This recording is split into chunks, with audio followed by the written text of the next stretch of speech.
Good evening, one and all. Sabbath greetings. It's another third Friday in October. We here to drink deeply from the word, simply the word refreshing. With me tonight is Courtney for now, and we'll see how that goes for the rest of the evening. Since the last time we met, we've been in the readings of Luke and Daniel and Ezekiel and the book of Psalms. So most of our conversation is going to be coming from there. Courtney, I struggled with, you know, I've read Ezekiel and Jeremiah a few times, and the first couple of times it was difficult because I hadn't read the first half of the Bible up to that point. Okay. When I started using the reading plan, not in the version I was in, but in the previous version, I was dropped in to Isaiah, Jeremiah, Ezekiel, and so I didn't know what was happening. Okay. So the next time around, I knew what was happening because I realized that they were correlating the prophecies with the reading plan was correlating the prophecies with the stories of the people in Kings Chronicles. Yeah. I was like, oh, okay, now I understand it. But I kept understanding it in terms of these people preaching, these prophets preaching to the Israelites. And somehow it never really registered that Ezekiel was in Babylon. Because the way that he's speaking or being told to speak, he's not speaking to the exiles in Babylon, but the people in Israel. So from hey Mezo, happy Sabbath. From a logistical perspective, I didn't check to see, and maybe we could do that now. Where is Jerusalem from Babylon? Right, but because I'm trying to understand the prophecies that Ezekiel is being asked to give, the demonstrations, the physical demonstrations, only will benefit the exiles in Babylon. He is prophesying to the people, or for the people, or about the people. Let me say, he's prophesying about the people, and it sounds like he's supposed to be prophesying to the people in Israel from Babylon. Yeah. So it's not like he have an internet stream where they get his messages. So how effective is that for him to be in Babylon preaching? It's not like he's leaving Babylon and going to Israel, right? He's in Babylon preaching. Right. That's true. He doesn't journey. But maybe I missed it. Maybe he does journey to Israel. I don't know. But I didn't get the sense that he journeyed to Israel to prophesy, but he did all of it from Babylon, and that it never struck me. So I'm like curious, like, how were the people in Israel supposed to get that message? Somebody taking it to them, like people going back and forth between Babylon and Israel. Like, what's the logic there? That was one of the things that I was like curious about. Like, how does that work? You so far away from the people you're speaking to or speaking about. Is it that the significance of Ezekiel is that he was talking these things about what was happening there without being present there to know what it is, to show that it's from the Lord? But if the intent is for them to be aware and change, was that the intent for them to be aware and change, or was it just it's coming and all of you here will know because you all will tell the stories later on, so that the benefit of this is for the future, so everybody will know that what happened to them was God's doing, because this guy who wasn't there, who wasn't physically there to see all that was happening, was prophesying about it as if he was there. Right.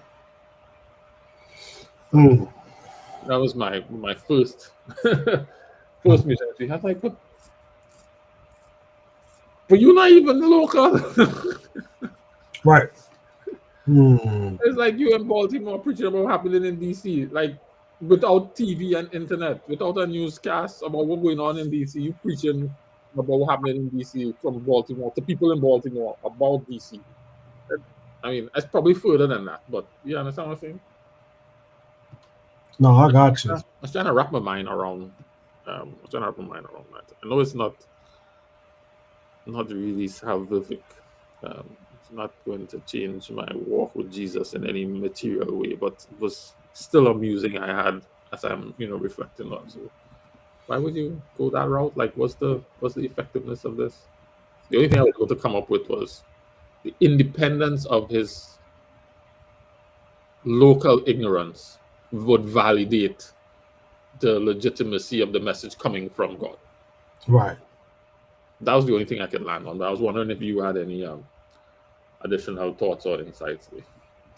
My thoughts on it is, I feel like, maybe we talked about it, but from a logistics standpoint, I'm wondering how many people were taken at first. Like maybe he was a part of the first. About 3,000 at first is what I thought I read in right. So Daniel. Yeah, so that's what I'm like thinking, like maybe there was still, like the kingdom was still probably intact for the most part. Yeah, it was. But yeah, but I mean, I understand what you're saying. Like, how, like, first off, how does this message get back? I don't know how is getting it back there.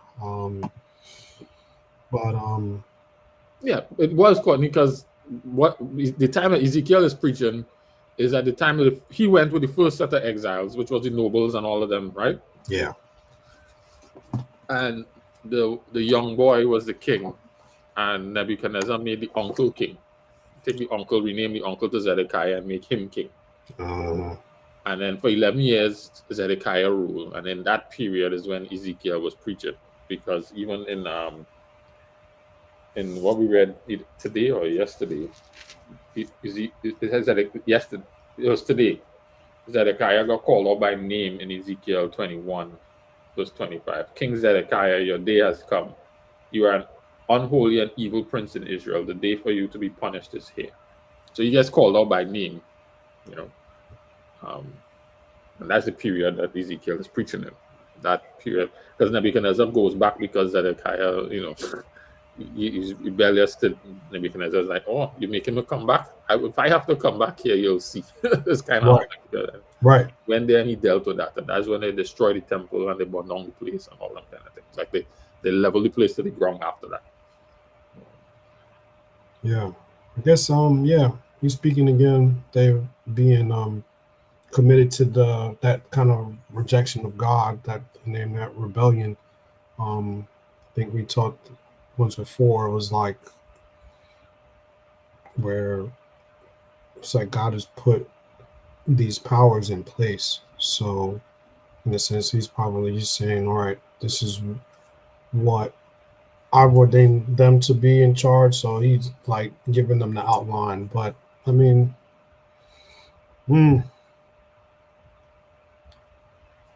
just interesting that God just keep talking about them being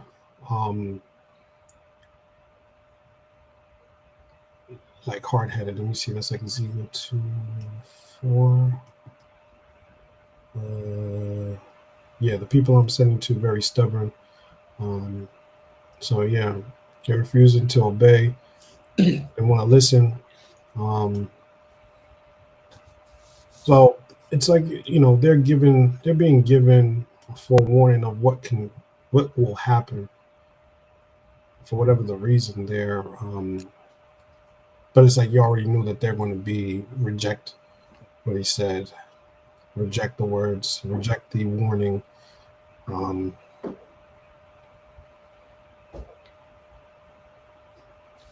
Yeah, they're going to reject it, right? But how are they going to receive it from Babylon? That's my question. Yeah, I don't know if there's a runner.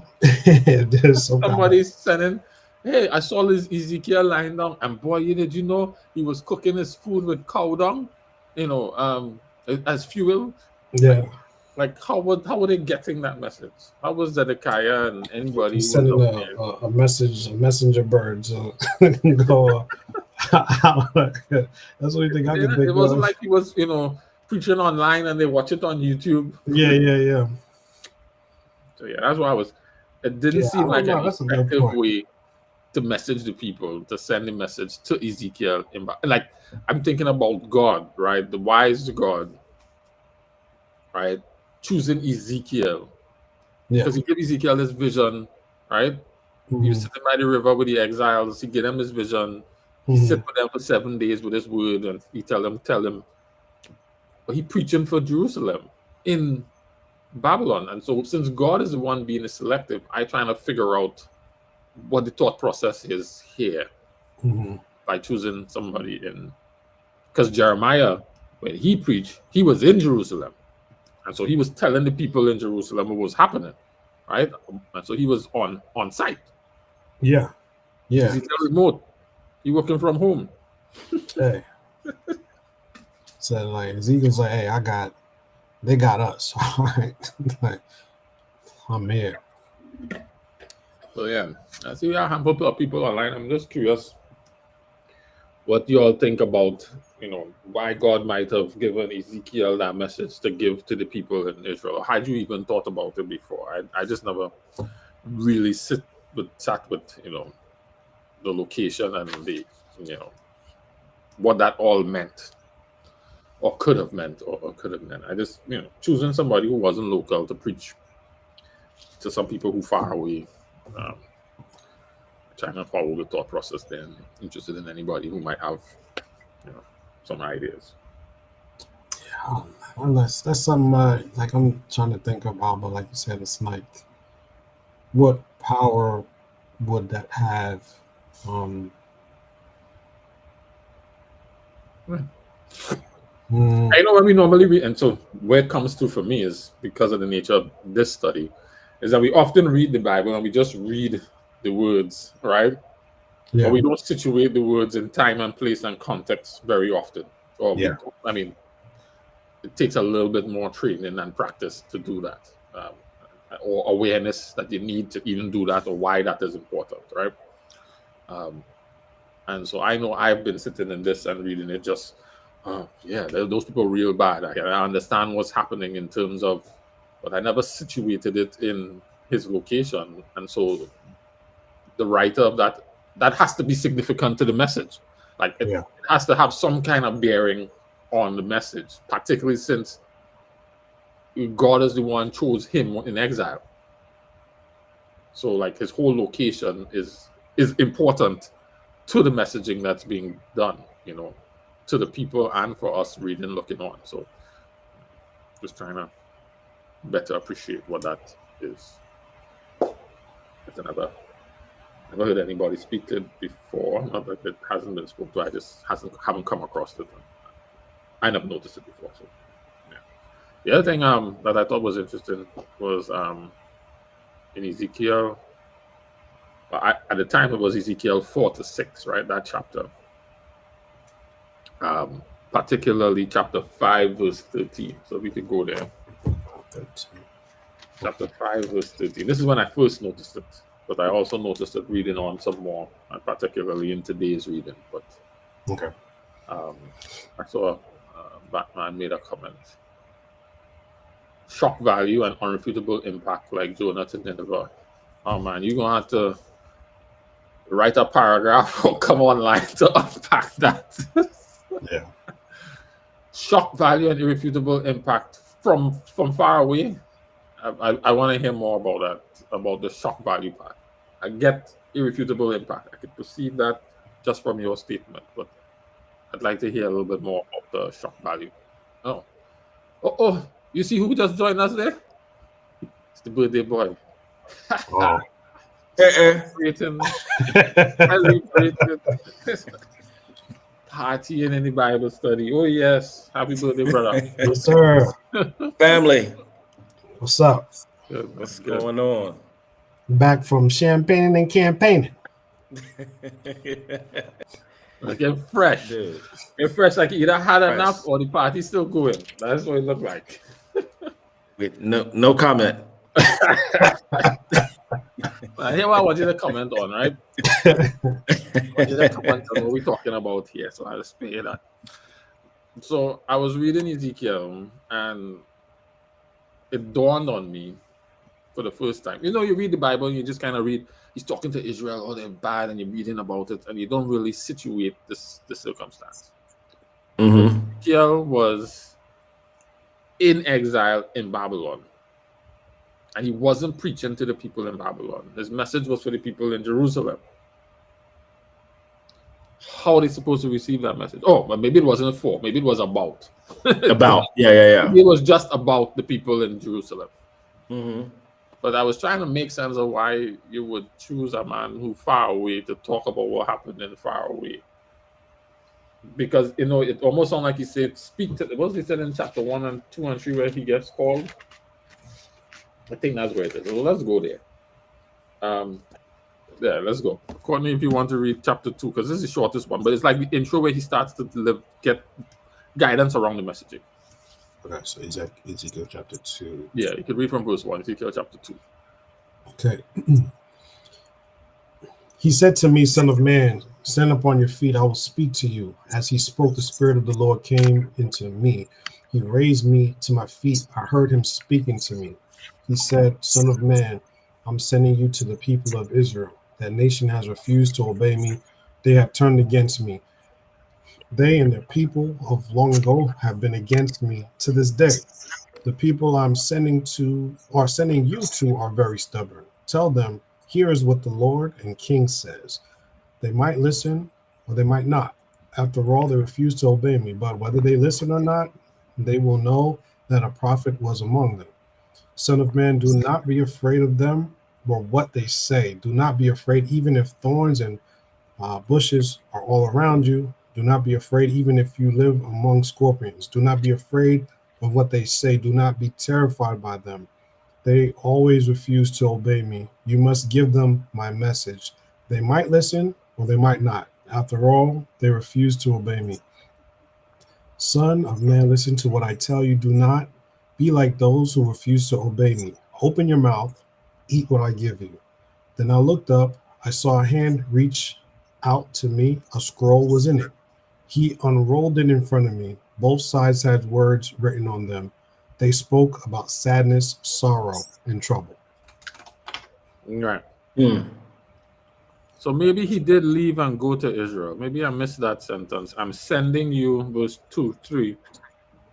I'm sending you to the people of Israel. Okay. Yeah, it seemed like it was just a message to him. It was a message to him and telling him what he wanted him to, you know, to then take to the children of Israel. So he left exile and went to Israel, is what you're saying.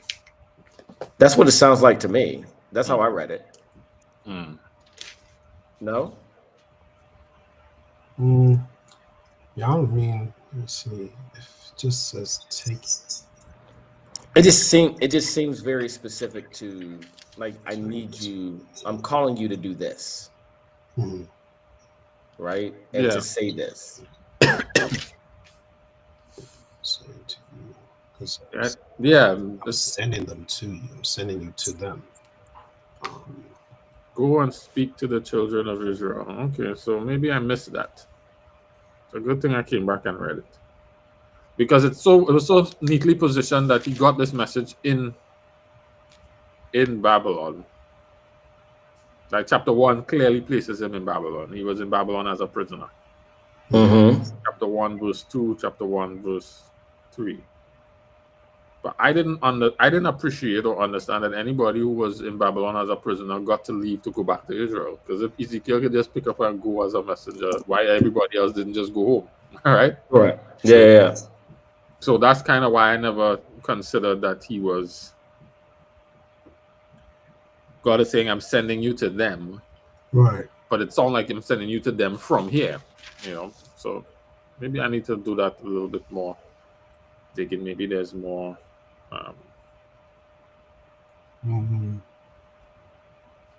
Maybe it's written here somewhere.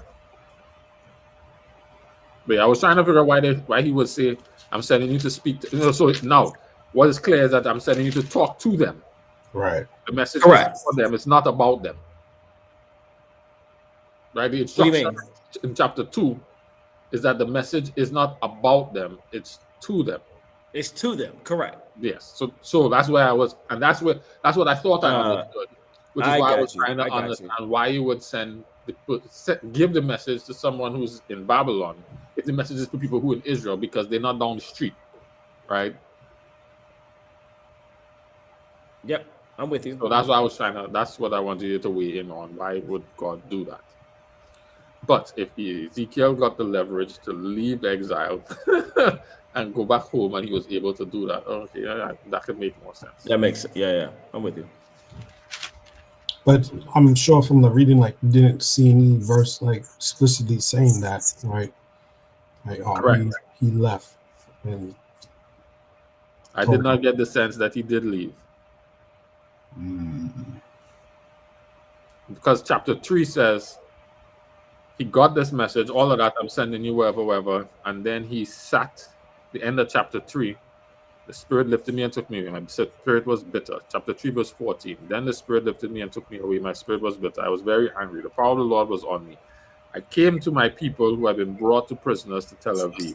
It was by the Kebar River, again, Babylon. I went there where I was living. I went to where they were living.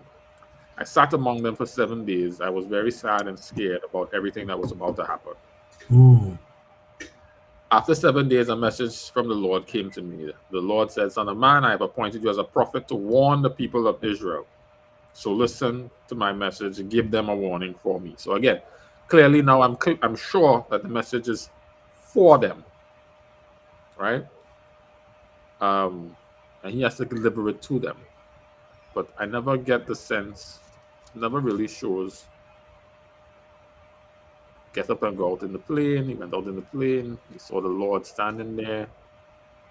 Go, Son of man, shut yourself there. So the Spirit of the Lord came to me. He raised me up. He said to me, go, son, verse 24 of chapter 3. Go, son of man, shut yourself inside your house. Some people will tie you up with ropes, so you will not be able to go out among your people. I'll make your tongue stick to the roof of your mouth, then you will obey me. So clearly still in Babylon, right? Yeah. Sounds like it. Yeah. So all that illustrative, and I guess that's what I'm asking, all this illustrative tie-up thing, if the message is for the people in Jerusalem, how are they benefiting from all of this visuals? They can't see that. So unless people going back and forth between Babylon and Jerusalem carrying messages about what they see about Ezekiel, how is Israel benefiting from Ezekiel's experience that is a part of his preaching? Is the experience a part of the preaching, or Yes. is the experience his, and then he's taking it to them? Like he's talking about what? Like I'm not sure that. Well, chapter 4, it seems like God can do two things at once. okay. Right? He can talk to him, right? And Ezekiel can have an experience, right? That is his experience while being told to deliver this message to them. Maybe for that first one, but if you go down to chapter 4, it's the Son of Man, get a block of clay put in front of you, draw the city of Jerusalem around it, pretend to attack it, make some little models, build a ramp up around it, set capsule around it, surround it with logs, put it between you and the city. That will show the people of Israel what is going to happen in Jerusalem. Gotcha. But to Jerusalem. To them. Yeah. So that experience there was supposed to be, then next, lie down on your side, pretend you're putting Israel on yourself, lie down for a number of days. Like,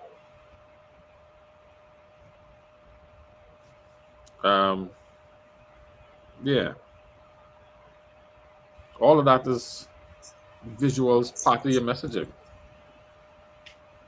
Shaving your hair, cutting off your hair, chopping up the hair, all of that. chapter 5. All of that visuals is part of the messaging to the people of Israel. Right.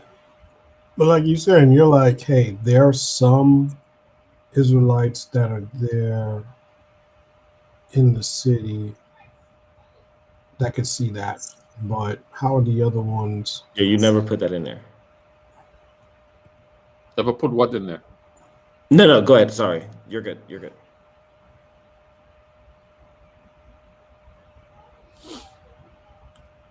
Yeah. Because he's doing these demonstrations, and like you said, it's not like he had internet. So, like, how are they getting the benefit of these? Unless, maybe we missed maybe we missed it. Maybe the writer jumped straight to where Ezekiel went back to Jerusalem and had a house there. Okay.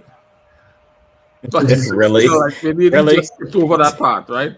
Okay. God said go, so we just assume that he went, right? Yeah. But chapter 3, he was still only went in the plane. The only place it has him going is to this plane. Okay.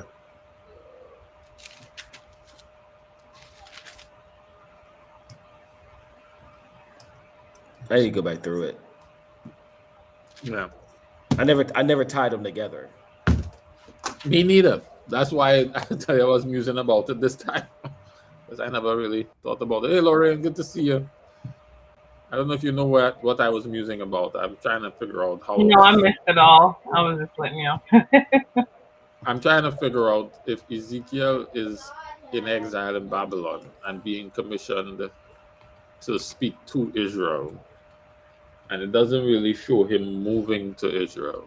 Like Nehemiah, pick up and he went back. He made a whole thing. And the logistics of the Ezekiel situation, is that he's in exile. Can he just run away from Babylon and go on a mission for God back to Jerusalem? And if he did that, okay, the rest of the story makes sense, right? But even that is a little, he snuck out and left.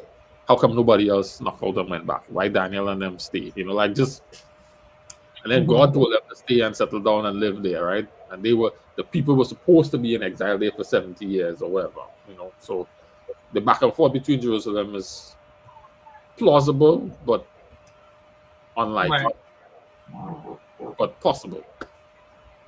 But if he is in Babylon speaking, how is this message getting to Jerusalem?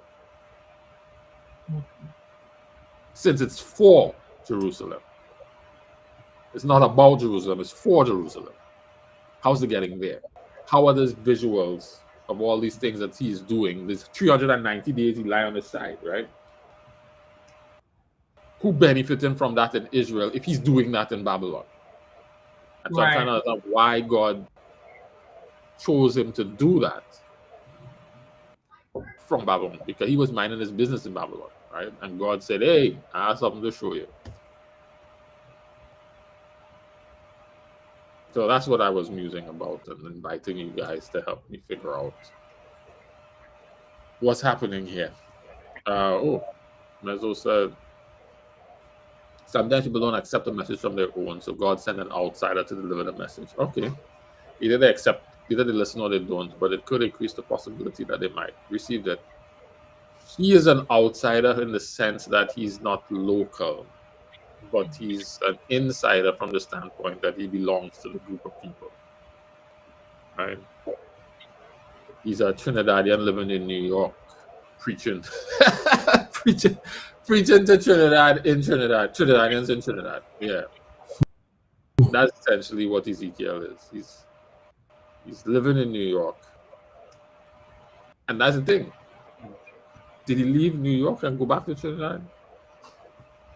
Because you can't travel if you don't have a visa, right? And if you're in exile, you technically don't have a visa to move. You're not supposed to move. Anyway, a green card or whatever it is. My point is, I'm trying to make this make sense. But it's not salvific, so we don't have to hurt our head over it. It's just...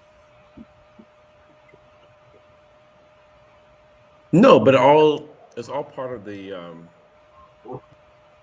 It's not salvific. But it's just part of the making sense of. Yes. Because God is the one selecting him from far away. And so for me, there's significance in Ezekiel's selection and the fact that he was in Babylon. Mm-hmm. And so it has to have some kind of meaning to the message or to what God is doing that he selected Ezekiel in Babylon. And I never thought about it. And that's why I'm wrestling with it, because while it's not, salvific per se, whether he was in Babylon or not, it is significant that God would choose him in Babylon. Correct. Because God's not doing anything just kind of vicariously. It had some kind of significance.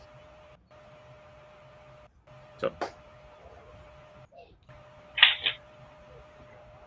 Side note, my daughter gave me 45 minutes. 45 minutes? All right, well, let me give you...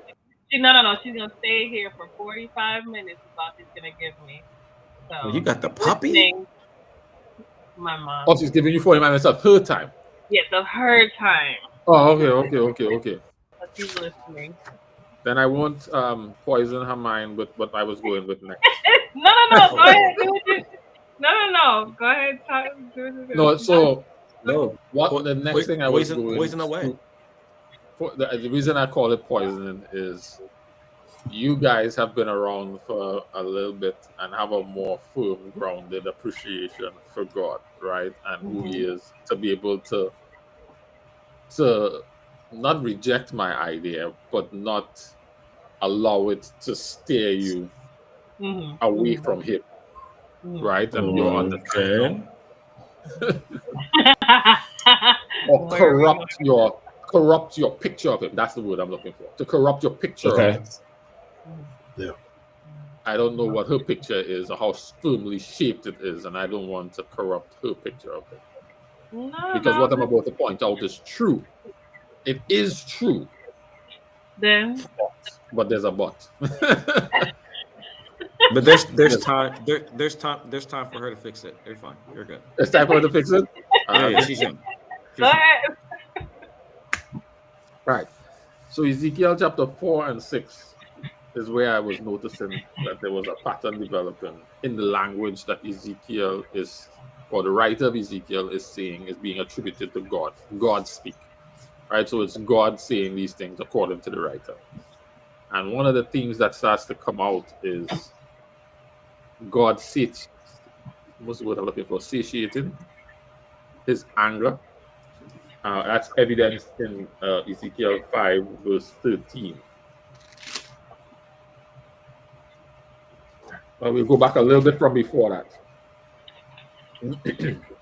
The Lord God King verse 8 continues. Right? So these words are now directly supposed to be quotes from him. The Lord God King continues. Jerusalem, I myself am against you. I will punish you in the sight of the nations. I will do to you what I have never done before and will never do again. That is because of you worship statues of gods. I hate them. So parents will eat their children inside the city, and children will eat their parents. I will punish you. I will scatter you to the winds, anyone who is left alive. Scatter to the winds, anyone who is left alive. You have made my temple unclean. Again, we're reading from Ezekiel 5. I am on verse 10, about to start verse 11. You have made my temple unclean. You have set up statues to all your evil gods. You've done other things I hate. So I will cut you off just like Ezekiel cut off his hair. Again, the visuals are a part of the thing, right? Sure. I will not spare you or feel sorry for you. And that is just as sure as I am alive, announces the Lord and King. A third of your people will die of the plague inside your walls. They will die of hunger there. Another third will be killed by swords outside your walls, and I will scatter the last third of your people to the winds. I will chase them with a sword that is ready to strike them down. And this is the verse I was referencing. Then I will not be angry anymore. My great anger against them will die down, and I will be satisfied. Then they will know that I have spoken with strong feelings, and my great anger toward them will come to an end. I am the Lord. And so I was like, God describes really ruthless acts of violence against his own people to satiate his anger. I didn't see it that way. I think they suffered the consequences of their sins, right? But I don't think his anger was quenched by through the like the punishments that he provided and sent on them. What I do you think do with verse 13, Ken? What is your version? hold on. But yeah, but the thing is, like, I think it was the last thing that you said, or one of the last things you said. It was like it had to do with the fact that they now understood. Well, read verse 13 in your version. Whatever version of the Bible you read it. That's my anger will be spent, and I'll be satisfied. When the fury of them has decided, the Lord has spoken to them in my jealous anger. Like I think it was just the satisfaction came from the knowing of, from them realizing that. No? Perhaps from your version's reading, rendering, yeah. So let's do that. Let's explore the other versions that might be out there. And that was NLT. Sorry, you started to break up for me when you were reading, so read it again one more time. Oh, my bad. You got me now? Yes. So it says in 13, correct? Mm-hmm. Then at last my anger will be spent, and I will be satisfied. Mm-hmm. And when my fury against them has subsided, all Israel will know that I, the Lord, have spoken to them in my jealous anger. Mm-hmm. So his fury would be spent and he'll be satisfied. So same idea. Your version is saying the same idea that I thought I understood. Okay. So he's doing all that. He said, I'm gonna do all of this and all is gonna happen to you. And then when that has happened, I'll be satisfied. My anger will be done. That's how I read it. Correct. But I think it was more, and I could be reading into it. I thought that it was more like when you read it, I thought it was more, I don't want to say that his anger wasn't significant. I don't want to say that what he did, the third wasn't significant. It also seemed to me when you read it that it was his anger was quenched also as a result of them understanding why he did what he did. It wasn't just the punishment and being like, and just, coming down hard on them. It was also them understanding the why he did it.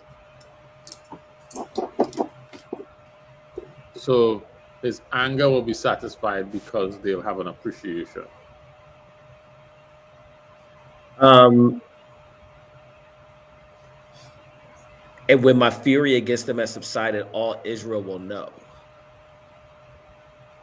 that I, the Lord thy God, or the Lord, it's not have spoken. Because they know his fury has subsided. It's when it has subsided they will know. And it's subsiding after he's done these things. Because that's how it says. But at least my version says, then, verse 13, I will not be angry anymore. After he's done all these things. And it'll go on. Let's go on to chapter 6. Because it looks like there's another thing here we can add to it.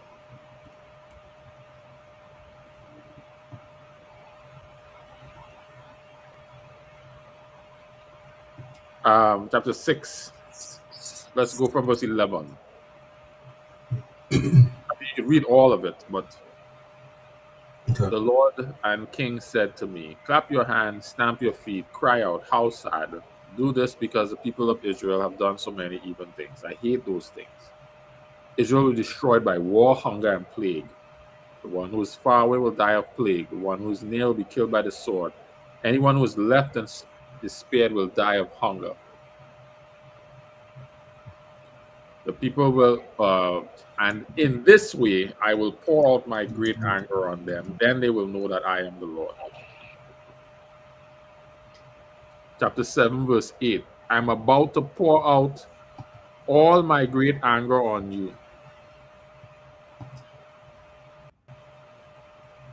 And then today in 21 and 23, it's 21 and 22, there was more of that. Ezekiel 22, you can go 13, 20, 21, 24, and 31. So we can go there. Ezekiel 22. What's up, Jerry? I'm good. Ezekiel 22, verse 13. I will clap my hands because I am so angry. Verse 24. Son of man, speak to the land. Tell it, you have been washed clean with rain. That is because I am angry with you. 20 and 21 says, people put silver, copper, iron, and lead tin into a furnace. They melt it with blazing fire. In the same way, I will gather you. I will pour out my burning anger on you. I will put you inside the city and melt you. I will gather you together. My burning anger will blaze out at you, and you will be melted inside of Jerusalem. Verse 24, I already read that. And then verse 31 says, so I will pour out my anger on its people. I will destroy them because of my great anger against them. And anything that happens to them will be their own fault, announces the Lord and King. So like there's this, in his own voice, or what's reported to be his own voice, the satiating of his anger in dealing with these people. And it made me reflective. And why it made me reflective was in the reading of Mark. Like one day I was reading it, I also read Mark chapter, Luke chapter 8, verse 28, when the demons roll up on Jesus. And they were like, wait, we know you. Please don't send us, don't destroy us, send us to the pigs. Like almost like they had experience with this with this side of this God, this angry side. Because the acts that he's describing in his anger to do are vicious, right? These aren't small, I'm gonna beat you, with a belt in a controlled way. He's describing real horrific, vicious acts and these are the acts that are satiating his anger. And so, like, what kind of God is that? Well, let me say, allowing them to how does that comport with the image of God that we have to understand? That's really what I meant to ask. That was more provocative. What kind of God is that? Lord. Is he doing it, or he just telling you what's gonna happen to you? You get what I'm saying? Like, is it him, or is he telling you what's gonna happen to you from other people doing it to you? What it sounds like is me. I doing this. No. Well, what I mean is, like, okay, a ground opening up and dropping in it, that's him. You can't deny it. It's not somebody opening up the ground. So in what he's describing, is it him, or is it people? Let's go back to what I read, verse 13. I will clap my hands because of I'm so angry. Right, I get that part. Then let's go to 20. People put silver, copper, iron, and lead and tin into a furnace. They are smelted with fire. In the same way, I will gather you. I will pour out my burning anger on you. I will put you inside the city and melt you. I will gather you. And so while I might be using a tool or instrument to do this, this is me doing it. This is my doing. I'm coordinating these things. And I am describing the vicious things that I will coordinate for you. I don't actually have to pull the trigger, right, so to speak, for it to be me. Right. but I will make you suffer this way, eating each other. That's vicious. And in his own voice, he is saying, this is my anger responding. So when I get angry, these are the kinds of things I do. Now, granted, what they did to get him angry is justified, so I'm not disputing that. I am just describing that when this angry God, his acts aren't noble, they're justified. I wouldn't say, but by how we have been defining noble, or we would define noble. So let's say if we had a leader who got angry and started treating people like that, he's an evil person. He's not noble. Right? We wouldn't get that nobleness from us. To be noble, you have to be able to execute discipline in a more genteel manner. Yeah. Well, from our perspective, right? From our perspective, yes, Correct. That's where I'm going. From our perspective, how we've been. So, well, our perspective and context, because there are times when it's like if you saw a report where this guy walks in and finds an adult male trying to assault his son, and he goes ballistic. So I think there are times when we see, to your point about it being justified, where we see going ballistic as reasonable and even noble, if it's especially just to defend, innocence or whatever the case is, right? So beating him up, right? Fighting him, pushing him away, hitting him 2 cuffs in his head, that's reasonable. Stringing him up and then stabbing him in the side, or taking a tool and shoving it up his butt, like that is now savage, right? That's reasonable. Yeah. And that's the kind of thing that's being described here. Right? No, but for real, that's the kind of thing that's being described here. That's the lens to it.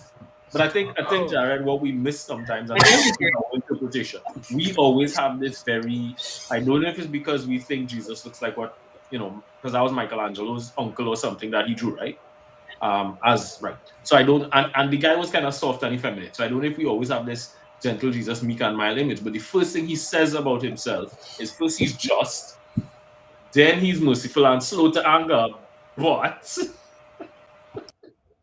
I think we only we're hyper focused on the just and the merciful. Just is one thing. This is vicious. Right, but then again, vicious by our standard. We can't put him in this little box. So I think it was Charles Spurgeon who said God created us in his image and then we return the favor, right? We try to box him in and say, well, because when he says wipe out this entire people down to the animals, we'll be like, bro, that's you're doing too much. But to him, that is just, right?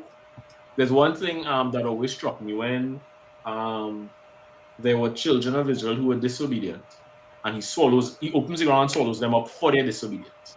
And then there were other people who they didn't take part in the disobedience, but they felt like his judgment was too harsh, and they were questioning him.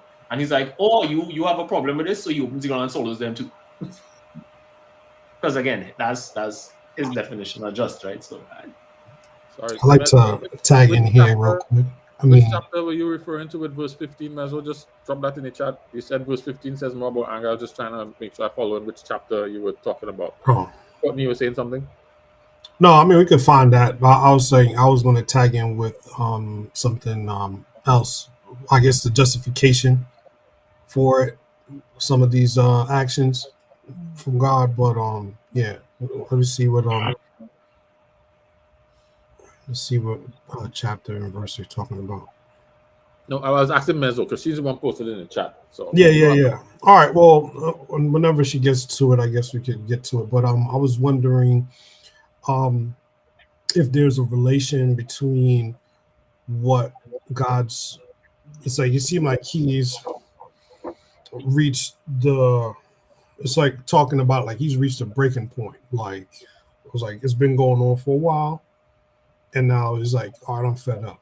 But I want to know the correlation with the outline of some of the curses that was talked about in Deuteronomy chapter 28, where it was all right, if you disobey God, it's sort of this is what you're going to expect, what you can expect right. if you disobey him. and don't be careful to obey all those commands. So I'm just like, I was kind of skimming through some of the verses, but if he's, let's say, for instance, he's talking about in Deuteronomy 28 in, all right, like 28, 20, verse 25, the Lord will help your enemies win the battle over you. You will come at them from one direction, but you will run away from them in every direction. All the kingdoms on earth will be completely shocked when they see you. Saying that, where was this one verse I just saw? I'm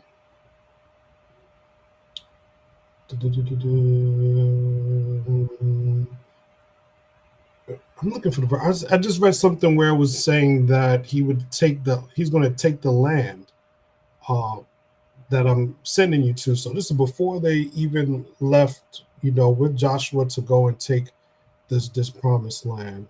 So it's like, all right, I'm going to take this land back.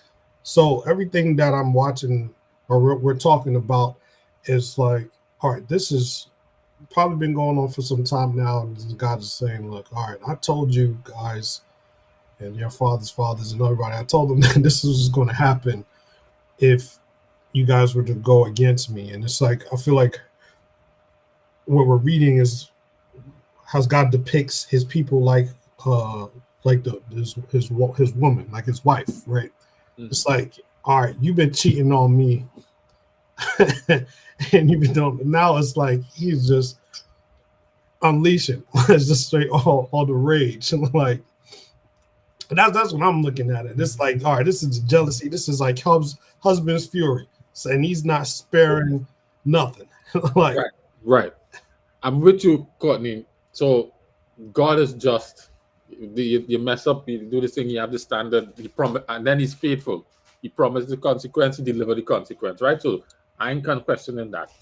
I talking about in the course of executing justice, the savage nature of it, right? It's, people just talk about when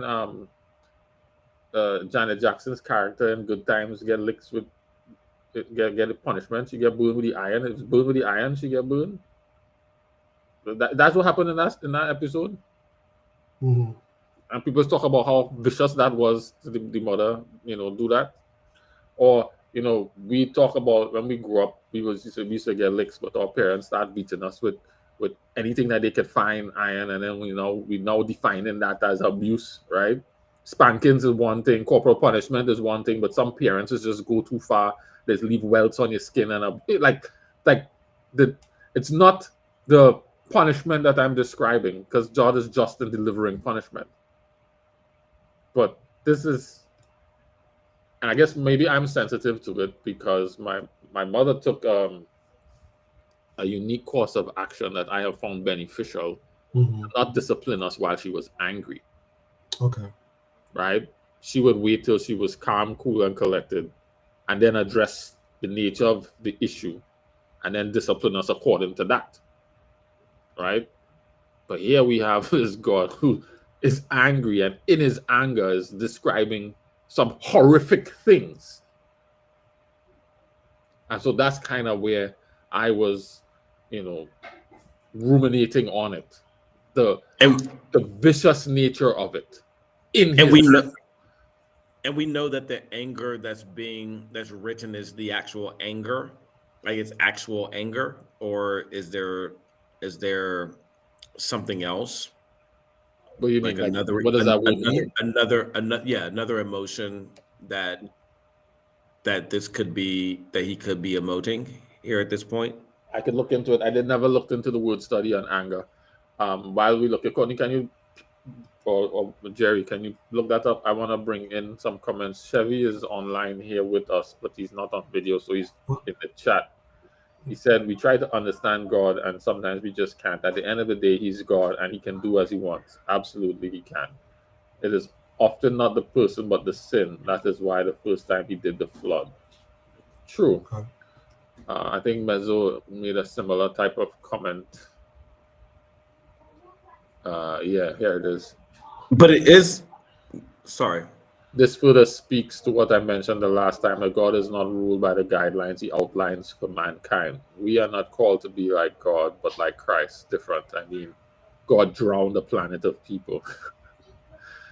I think when we get into, when, they say hell has no fury like a woman scorned, is she leading into her God, like being made in the image of God? Is that, in her DNA? Right. Like when people lean into those horrific things, the vicious nature of it just seems, I don't know, noticeable, I guess is the word. Yeah. Batman says, slow to anger means take a while to get angry. However, I do get angry, and you might not want to see me when I'm angry and I'm with injustice. That's what stood out with the demons, right? They've seen dude angry before. They know how dude could get. Right. So they're like, oh, please, first of all, it's not time yet, right? Yeah. And could you give us a blind this time? Because like they reacted as people who's witnessed the anger in action, or the viciousness, or the capacity of this individual for viciousness. Like, can we go to it? Where we at? Luke 8:28. Luke 8:28. Okay.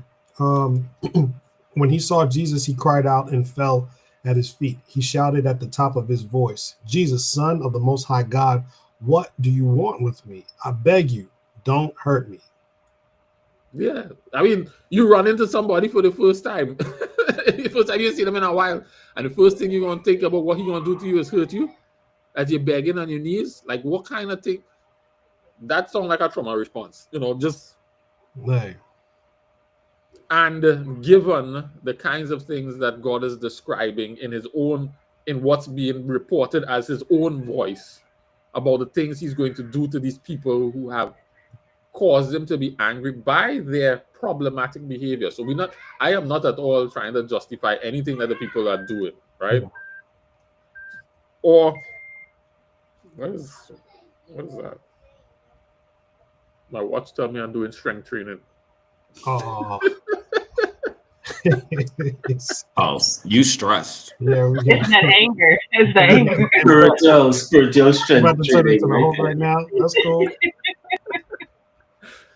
Yeah, it's just in his own voice. I was reading Ezekiel, and then Luke is running alongside it. So the response of the demons to Jesus, and to Jesus too, is not to the Father. Like they saw Jesus, so like maybe this gentle, meek, and mild Jesus have that kind of viciousness in him too.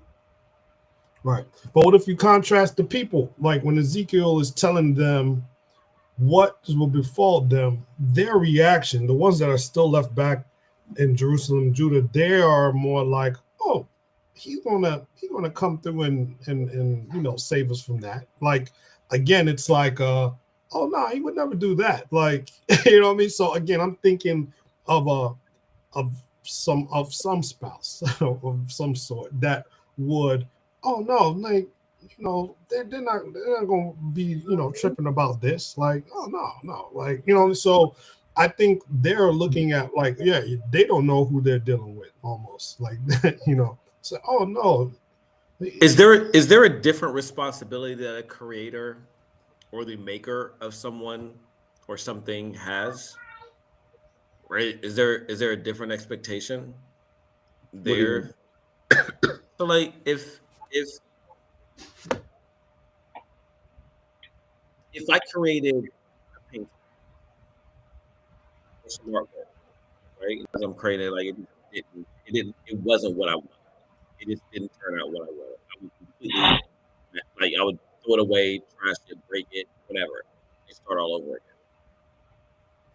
Right? Out of frustration, out of anger, whatever. Like, is there a different responsibility that one would feel as the creator of something and the maker, as opposed to someone that's looking on as a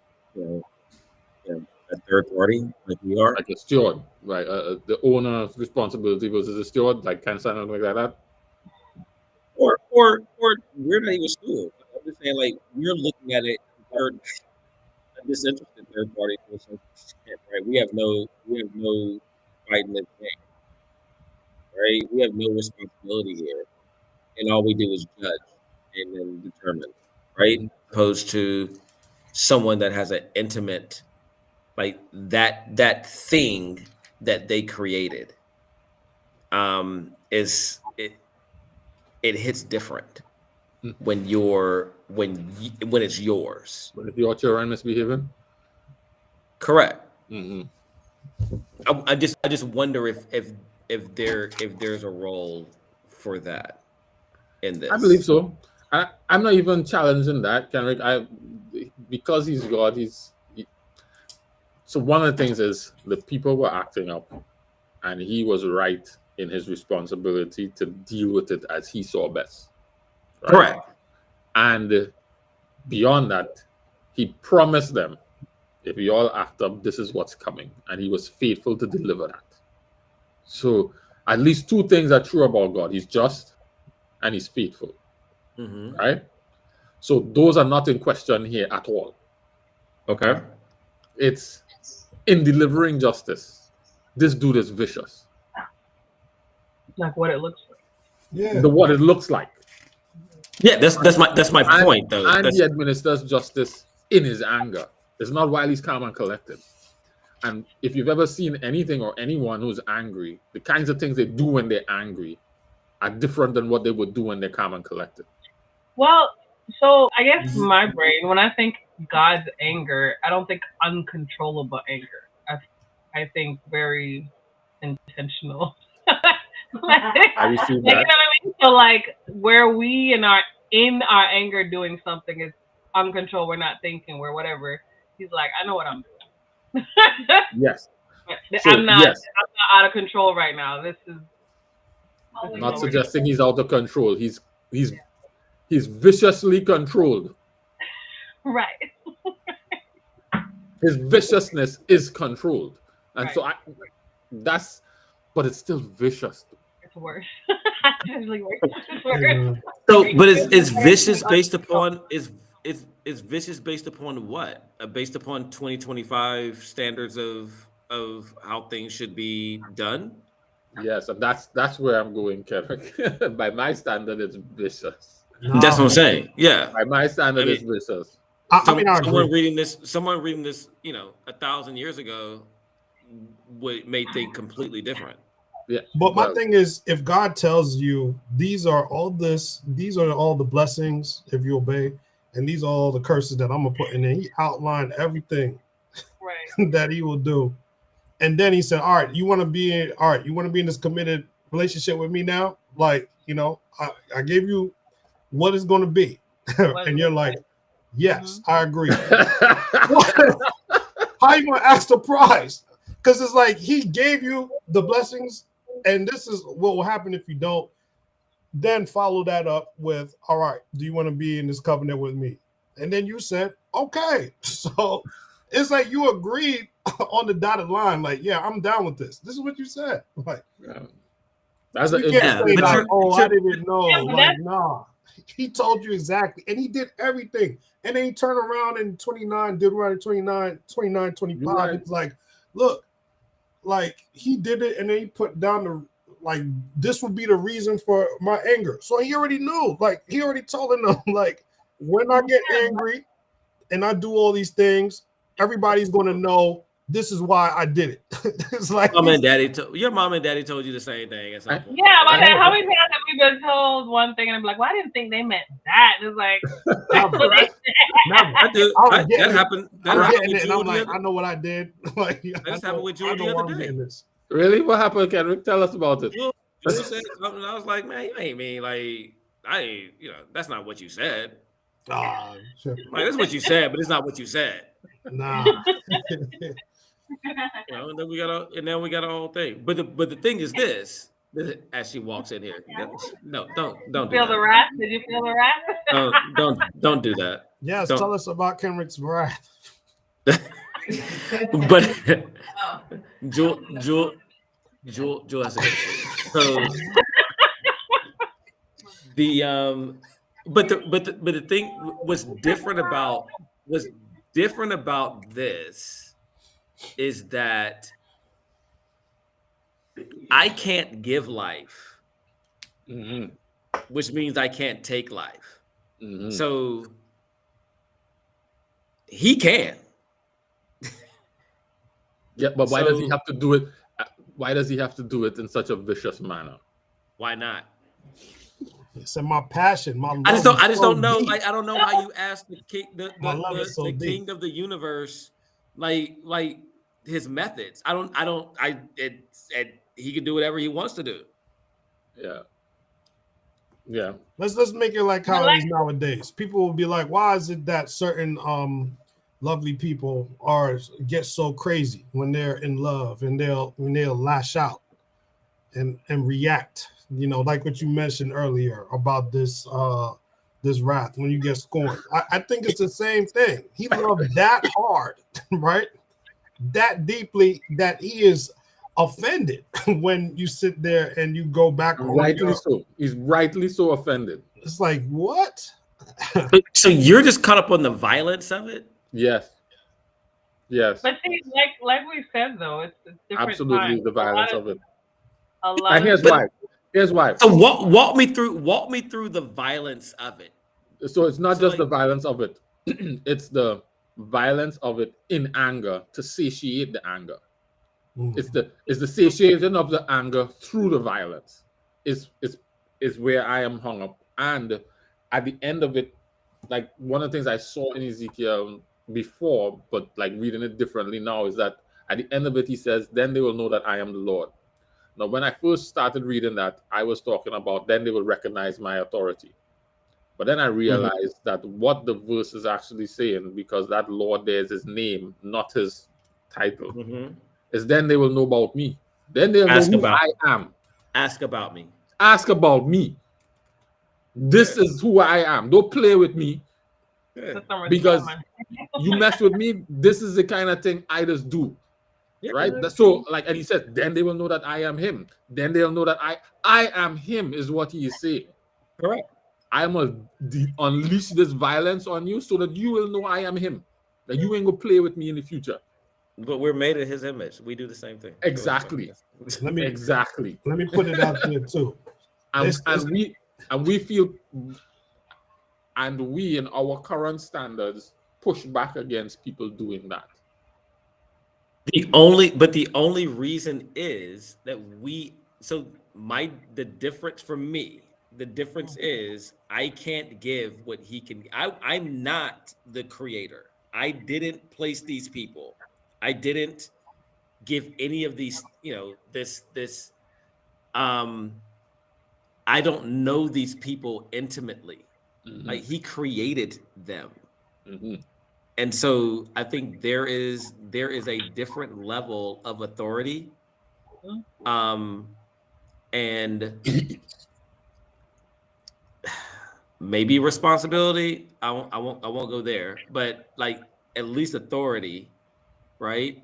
That I have because I am the author of their lives. So this is one of those areas where we shouldn't try to be like Jesus.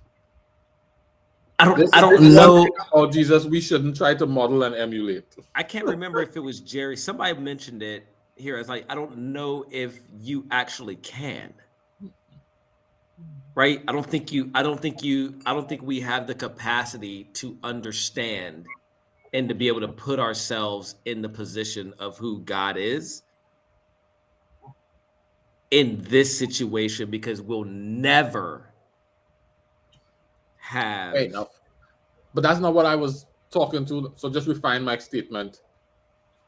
I think we all have experiences where we have people who we relationship with who violate the context or the nature of our relationship in a way that offends us and hurts us and disappoints us. And then we have responses to that. We respond to that. We get angry. It disappoints us. It frustrates us. We get angry and we respond to that. What I'm saying is this is not one of those instances where this is a model for our response in those situations. Okay, I see what you're saying. I understand that. Well, it's not a model because you're not him. Right. Then to piggyback off what Mezzo said, God has a little bit more flexibility to be vicious. Me, I have to be more genteel. Yeah.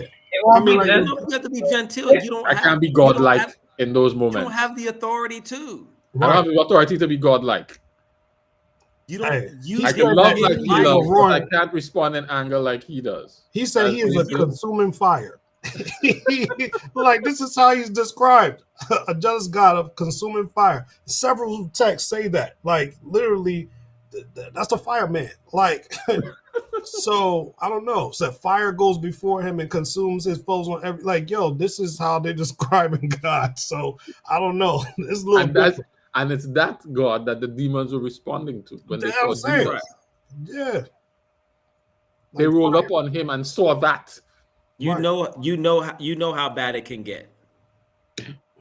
They were like instantly petrified, right? Yes. Yes. Yeah.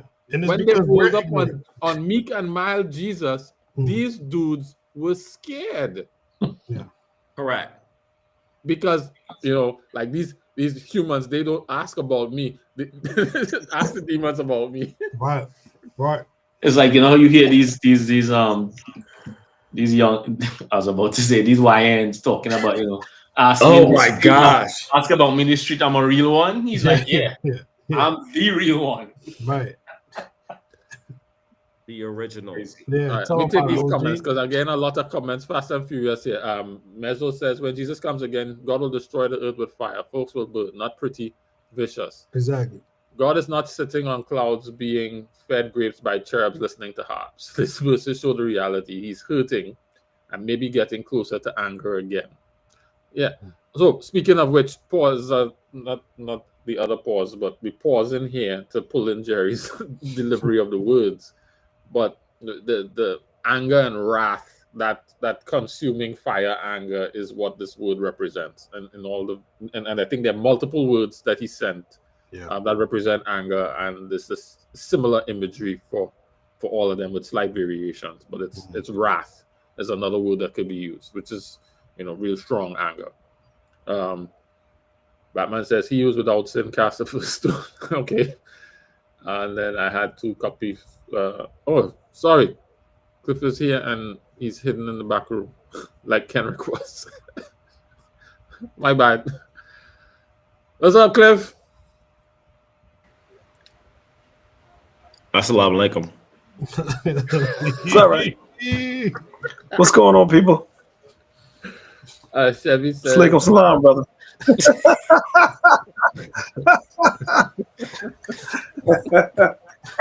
Hey, watch it. Put some respect on my name. I'm gonna come to you like Jesus now. Watch that's a good capture of. Then they will know what I'm the Lord is. Put some. What's going on, brother boy? Yeah. The only way to deal with sin is to be that way, is what Chevy is saying. All right. I can see that. It cost God his only begotten son. Sin can't coexist with righteousness. Hey. Sin is so bad that he has to be vicious with it, is what you're saying. You know my name.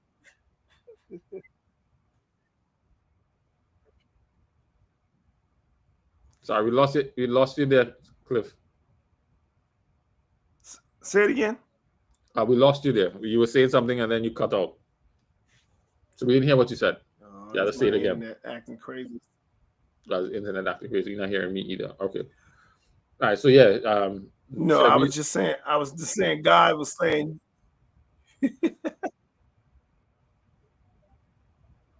Missed it again. I think my thing is showing a delay or something like that. Yeah, that's what it is. Mm-hmm.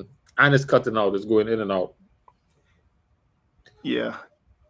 So, what I'm hearing from Chevron let me jump off and jump back on and see if I can straighten this. All right, but what I'm hearing from Chevron in the chat is viciousness is measured. It's how you meet sin. Sin has to be met with this level of viciousness. It's you sin, that which would then make sense in terms of the rules he gave Israel, right? You sin, stone them. Vicious punishment. One, the viciousness is meant to act as a deterrent, but also to show how dangerous the sin is. I could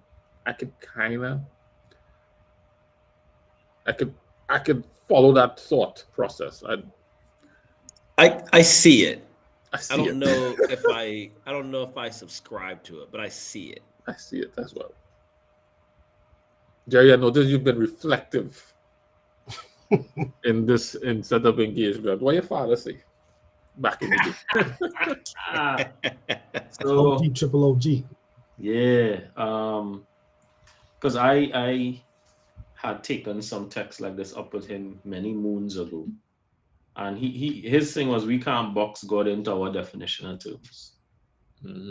Because, and he tried to explain to me like this. He says, as furious as we think God is describing himself to be, remember, he says, when he returns, he will pour out his wrath unmixed.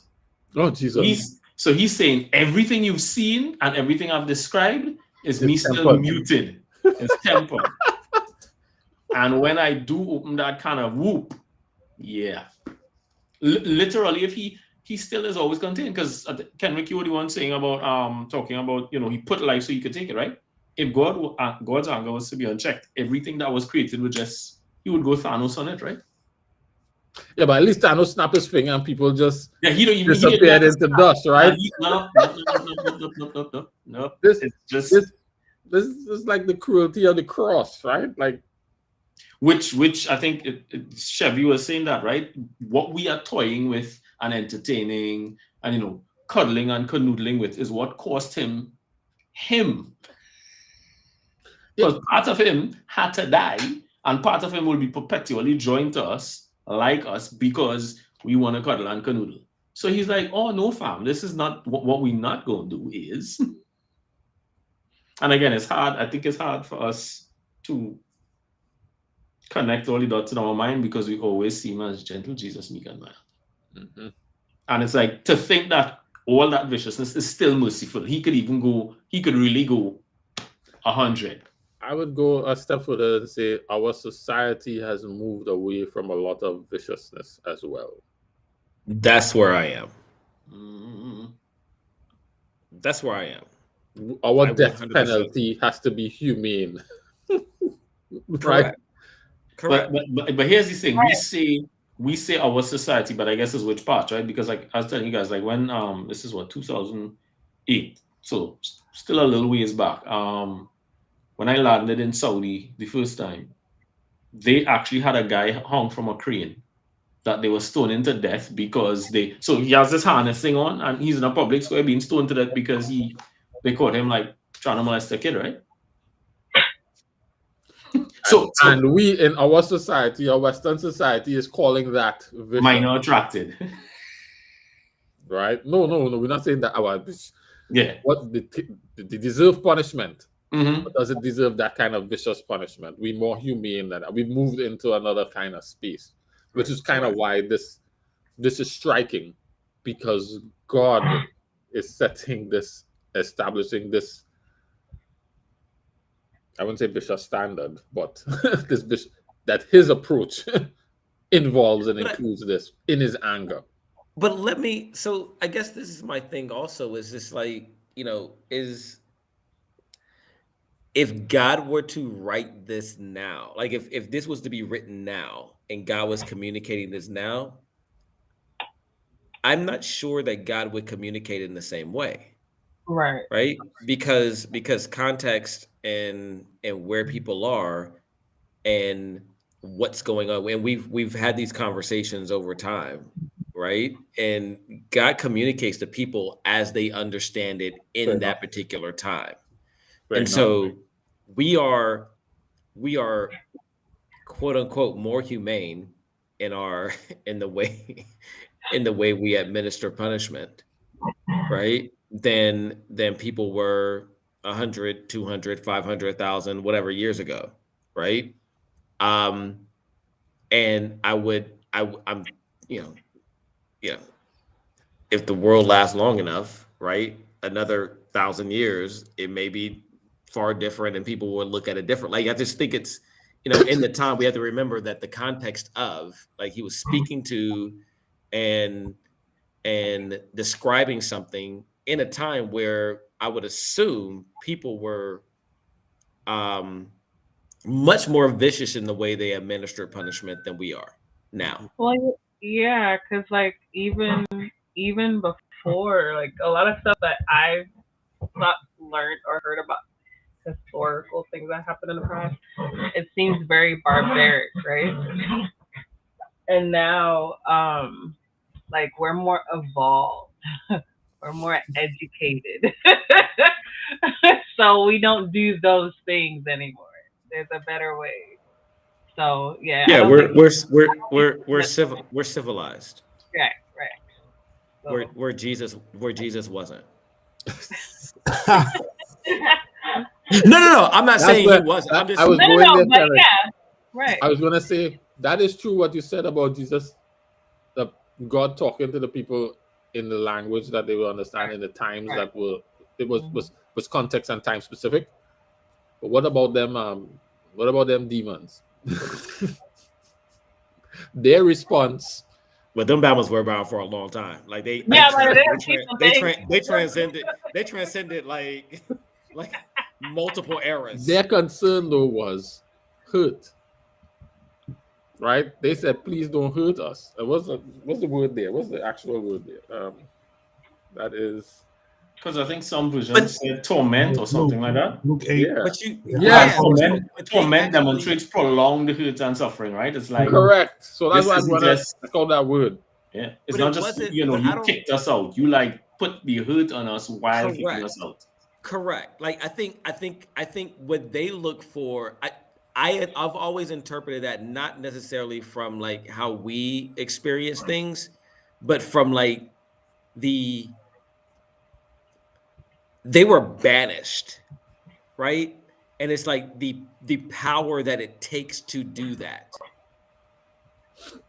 So like I think they were responding to like just the power of who he is and perhaps that makes sense. But the language here, Jerry, thank you for letting me dive into that.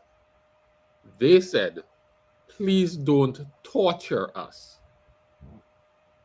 The word there is basanizo, which is pain, toil, turmoil, toss, vex. Strong's definition is literally to torture. To test it also means to test metals by the touchstone, which is black Sicilia stone, used to test the purity of gold by color, streak, rubbing it with other metals. To question by applying torture, to vex with grievous pains of body or mind, to be harassed or distressed. Is that waterboarding? What is that? I don't know. Like, is it? AKA. Is it playing constant angelic music at loud decibels in order for while you're sitting in a closed dark space? I don't. It's torture, whatever that torture looks like. Right? It's to vex with grievous bodily pains. Right. Right? It's torture. And they were like, "Please don't torture me." Like they didn't just say, be nice to us. They were like, if he shows up, what we can expect is so, and that's why. But where's that source from, though? Like, what is from? So they had to be the experience for them to the knowledge of him. For them to have fear of something, it had to have existed or at some point. That's my point. Where was that? Where did it exist? They had to have at least had some prior experience or some knowledge of whether they 100%. Experienced it personally or they know somebody who experienced a testimony. Agreed. Right? And they also said they begged him again not to order them to go into the abyss. Is that a place of torture? Right? So they had two responses. And they begged and pleaded. They went down on their knees. And it was immediate. They didn't have no long conversation. It was, "What do you want with me? Please don't torture me." Because on sight. right? And so I guess that's why this was reigning so significant, because the demons, their response is what highlighted the viciousness of God in Ezekiel, right? Because they seemed traumatized by either their knowledge or prior experience.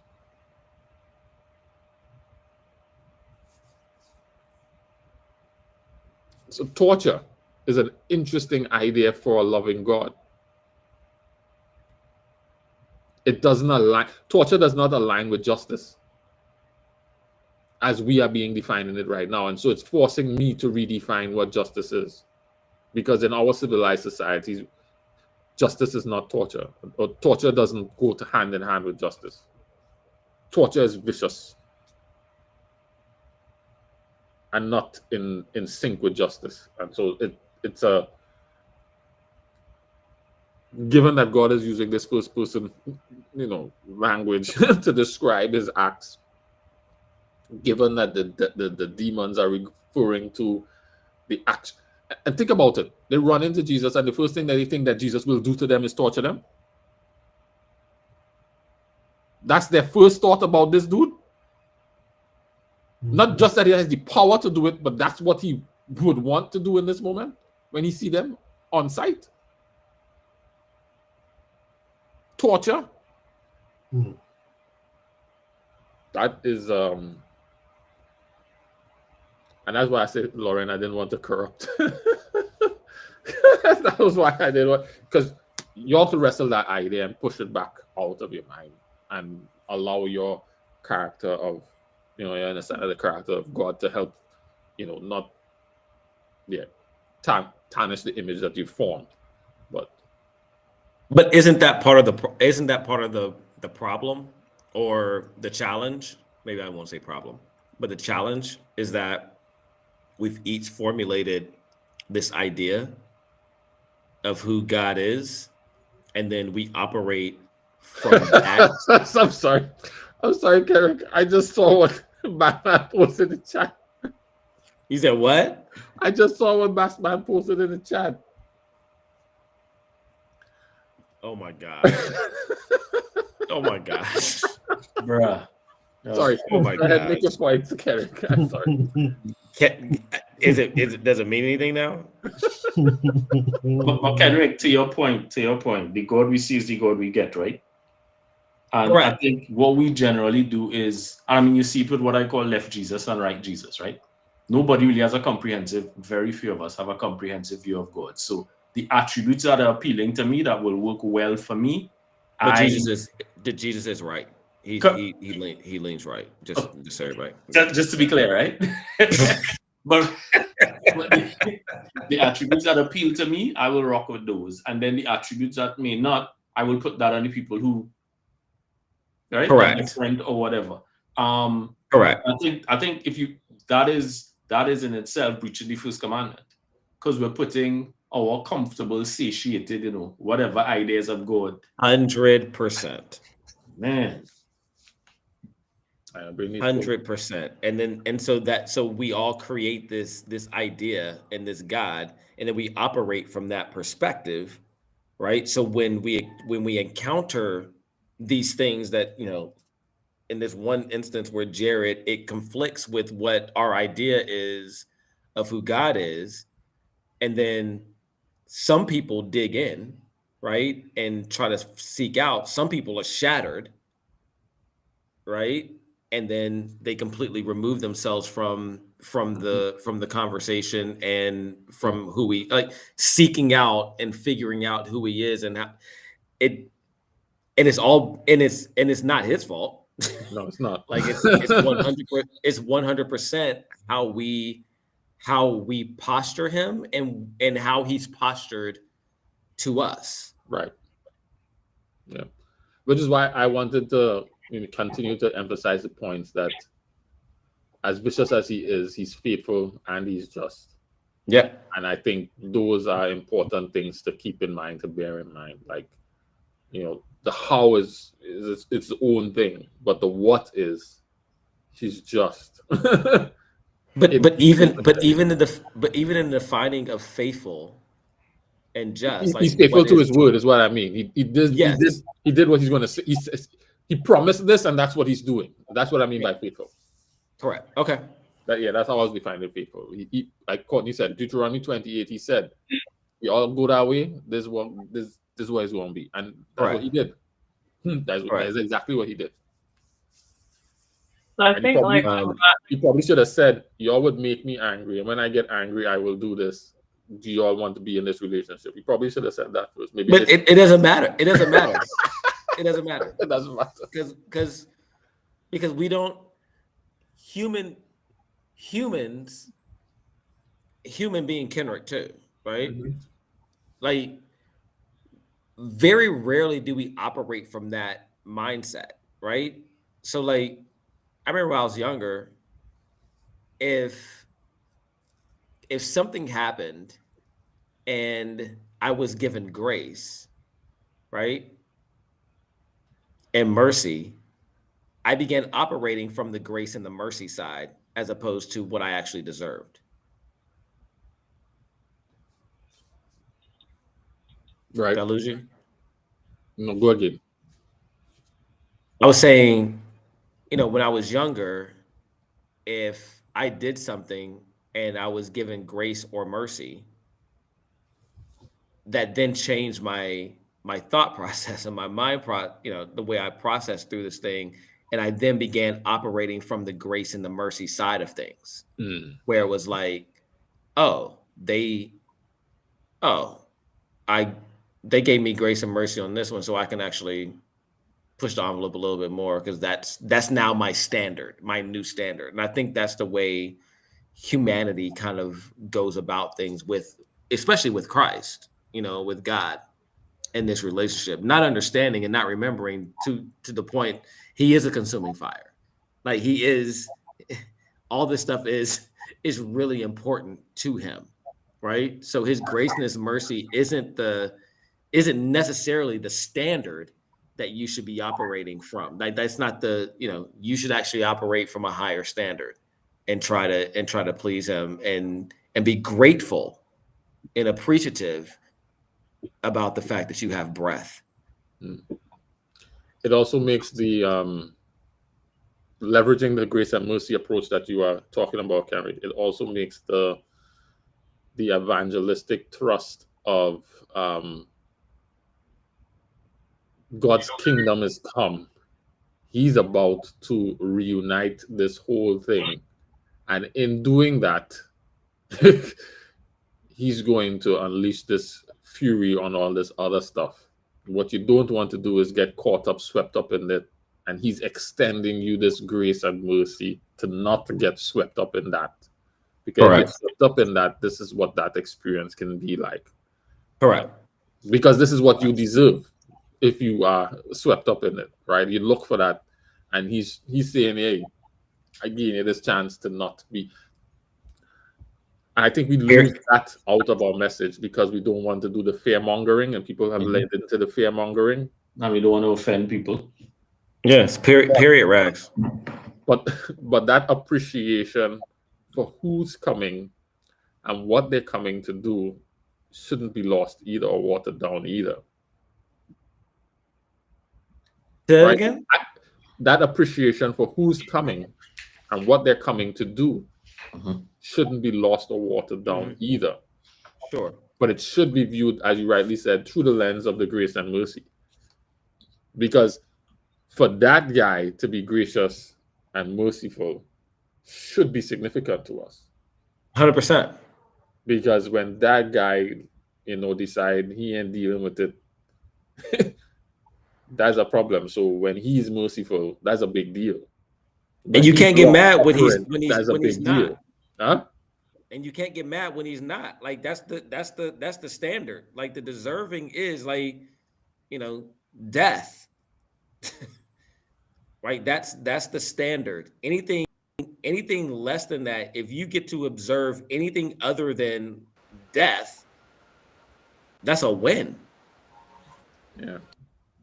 Do you have a chance to fight another day?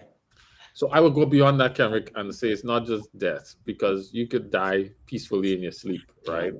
You could just drop. You could just snatch somebody's breath, dead. He's not just killing people. He's making their death painful. It's torture before you die. It's not just like what his son went through, right? Correct. Which then puts that in a whole nother light, because he was faithful to his father in the face of torture. Torture did not cause him to yield to his own will, which that makes that a whole nother level of significance, right? But yeah, it's not just death; it's torture. There's a element of that again. Pops used to talk about with God's prescriptive will and his permissive will, and he said, you know, to Kenrick's point, when you're just leveraging all the grace and mercy, you're basically leaning more on his permissive will than anything else. There's all these things he's allowing you to get away with, and you're riding that till the wheels fall off. But Dad would say you can never truly reap the benefits of real discipleship unless you're operating from his prescriptive will. Mm-hmm. You lean into, this is the love relationship I have with you, and because of that love, I am becoming the person to do these things. If you're not leaning into that, there are things you will never really get to know or experience. And I think Paul is a good example of that. He's running around thinking he's doing the will of God, killing the Christians. And God permitted it for a season, but then when he slapped him off the horse, you know, and brought him around, that's when he got to, because he's the one who went on to talk about being known and fully known and all that good stuff, right? Because he realized, yeah, the blessing of this relationship is really in the operating in the prescriptive will. And I think that's why the devil is so good at trying to get us to see prescriptive as onerous, and, you know, kind of like scarcity. You know, it's like God, you can't trust God with your satisfaction because there's all this stuff he's keeping from you. So believe in him, pray to him, yeah, but just go off in your corner and do your own thing, and then you could always just repent afterwards, right? Because yeah, you could always just repent afterwards. Yeah. Yeah.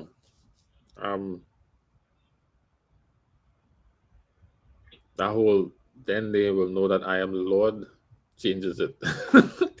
I think that phrase, until you can't. When you read it, then they'll know that I am the Lord. It's like, oh, okay, then they'll know that I'm then they'll know that I am Yahweh is what he says, which really means then they'll know, ask about me. Then they'll know who I am. I am him. Then they'll know that I am him. Then they'll know what Yahweh means. Because that's what it says. Then they will know that, and literally, I am Yahweh. That's what it says. So this is now, he's doing all of this to define his own character and associate certain kinds of things with his name out of respect for his name. So as Cliff said, put some respect on my name, that's what this says. Translated, said another way in modern terms. So they could put some respect on my name.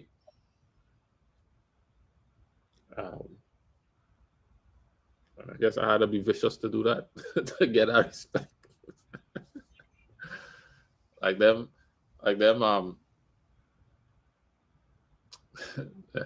drug dealers just had to kill people viciously so that people don't challenge them and disrespect them, right? Yeah, mobster style. They acted in their godness, eh? What is interesting, as you said that, Jared, is, you know, he always says to the merciful, he will show himself merciful. Mm-hmm. So if you're not gonna mess around, you don't have to find out. But if you insist on messing around, yeah, we have a remedy for that. So which remedy we receive is entirely up to us. Mm-hmm. Which in itself is merciful. And think about that guy, right? Just playing in the imagery a little bit more. Think about that guy being with his wife and his children, and they know him as this loving thing guy. But the people on the street, when they walk by, yes, sir. And everybody's like, why are you bowing your head? This just daddy. This just that. Daddy, why everybody's so afraid of you? Yeah. Ask them. So don't worry. But we know him as this loving guy, and he is a loving guy. You know. Which which may make more sense why the challenge that you see in Job about the people being faithful to God, is that they do it out of fear, right? They're not doing it because they want to, because they love and respect you. They're doing it because they're afraid, because he's that vicious. Because somebody who's that vicious, right? Who's that vicious? Now you don't know whether people are obeying because it's love, right? Everybody's bowing their head because they're afraid of what you're going to do. But who wants to live in a relationship with people like that? Right? Doesn't that speak to just how stubborn the Israelites were? Because even in the face of that, they're like, yeah, I'm still going to go around here and mess around. Anyway. It's like, it shows the pervasiveness and the cancerous nature of sin, right? Because why he has to let it play out, right? And why he may have even created us so that the others looking on can actually see what his true character is. This merciful, loving guy who is justly vicious, right? He's both and, it's not either or, right? You have to let it play out to see if this thing allows to go unchecked and I don't take this vicious cut the leg off approach to it, this is what it can become, right? I'm not just being vicious for viciousness sake. I'm not just angry. I'm not just an angry, mean guy who's going around chopping off people's legs and making them eat their children, right? This thing becomes a problem if left unchecked. They started with fruit, went quickly to murder, and then became all evil every day. I had to drown those bad. I had to drown that bunch of people. I had to wipe it out. I'm gonna use drowning because I washed the thing clean. I wash it. You had to wash the bowl, set it down, clean it out, and go again. Which I think is what Chevy might have been leaning into when he said, sin demands that kind of response.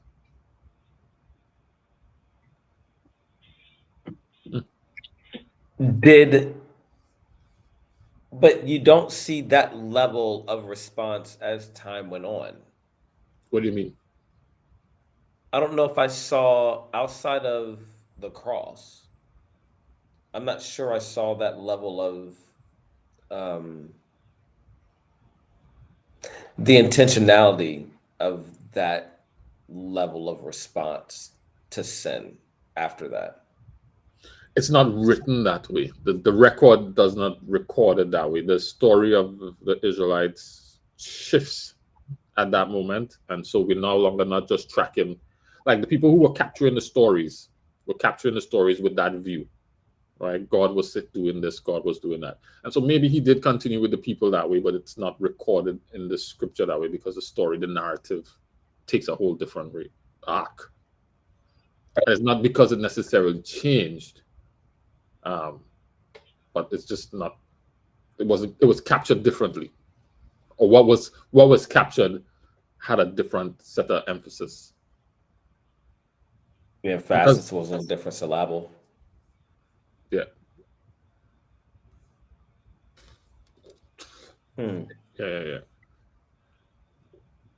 Yeah, because if you look at the history of the peoples, the same kind of violence occurs, right? Like the same kind of movements, and God is still working in the same kind of way. It's just at the time of the children of Israel, the people who were documenting it had a certain view of it and were telling the stories and recording the history in a certain way. Like one of the things I know is if you read the Assyrian version of their capture of Israel, they write it in a similar way in that their gods gave them victory over that in the same way that the Israel-like rendition of the story speaks about the involvement of God in the experience. And so at that time, those people framed and documented their history with their understanding of the role that the gods may or may not have been playing in it. So that's why I'm saying it's a documentation thing. I think God leveraged that period, that time, the people in this space, so that there's a record of his working, right? So that we have the benefit of picturing him and seeing him in this group of people, which is why he chose those people to be this revealer of him on earth and in heaven. Like, that's what he said to Abraham and all of them, you know. And then if you think about it, he comes and he gives Moses to capture the story and write it down, right? You know. Mm-hmm. And then the rest of the writers kind of follow in that same vein, you know. And I think you get enough of the history from the time of, you know, Genesis all the way to, you know, Jesus, that you get a good span of diversity of time and people and place in life to kind of get a consistent through line that you don't need to go beyond that. It's almost like when you do statistics, you don't have to do 1 million people. After you get to 1,000, you kind of have enough of a true line to know, you know, what the trends are. The data doesn't change much more. The percentages don't change. If you add another 1,000 people, it's not going to change much more.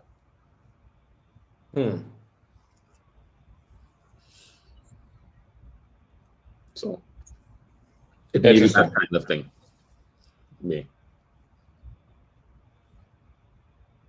I hear you. And I wonder if we lose anything, guys, now that we're talking about this, when we shift the gospel just to Jesus loves me rather than the gospel of the kingdom of God. The good news of Jesus versus the good news of the gospel of the kingdom, you know. That's something, what was his name?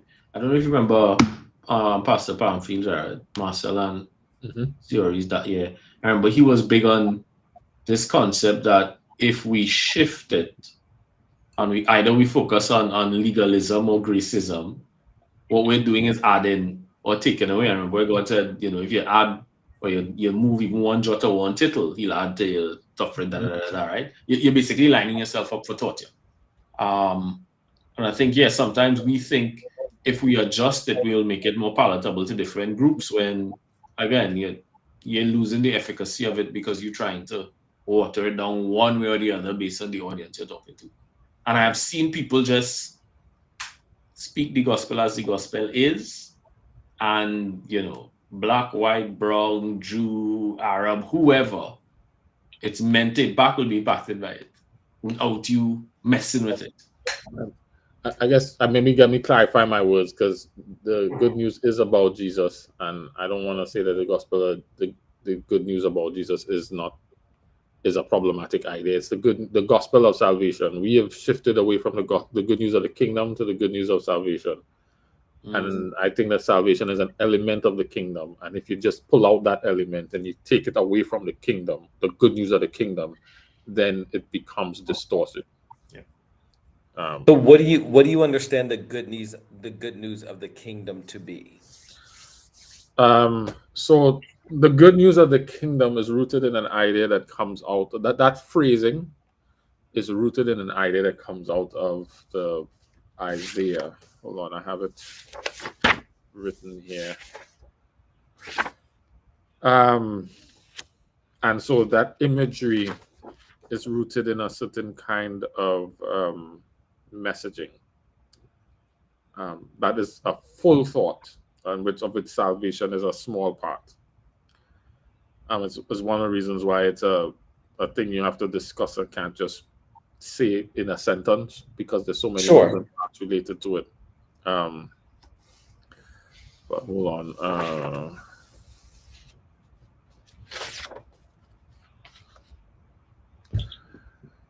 I want to get the verse so we could go through it.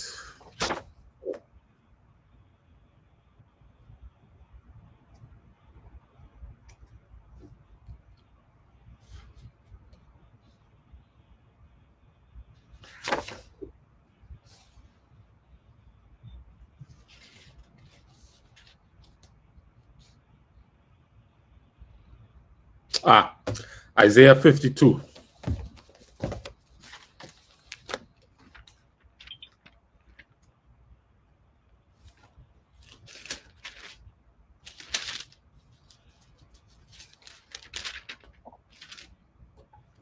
Courtney, to read from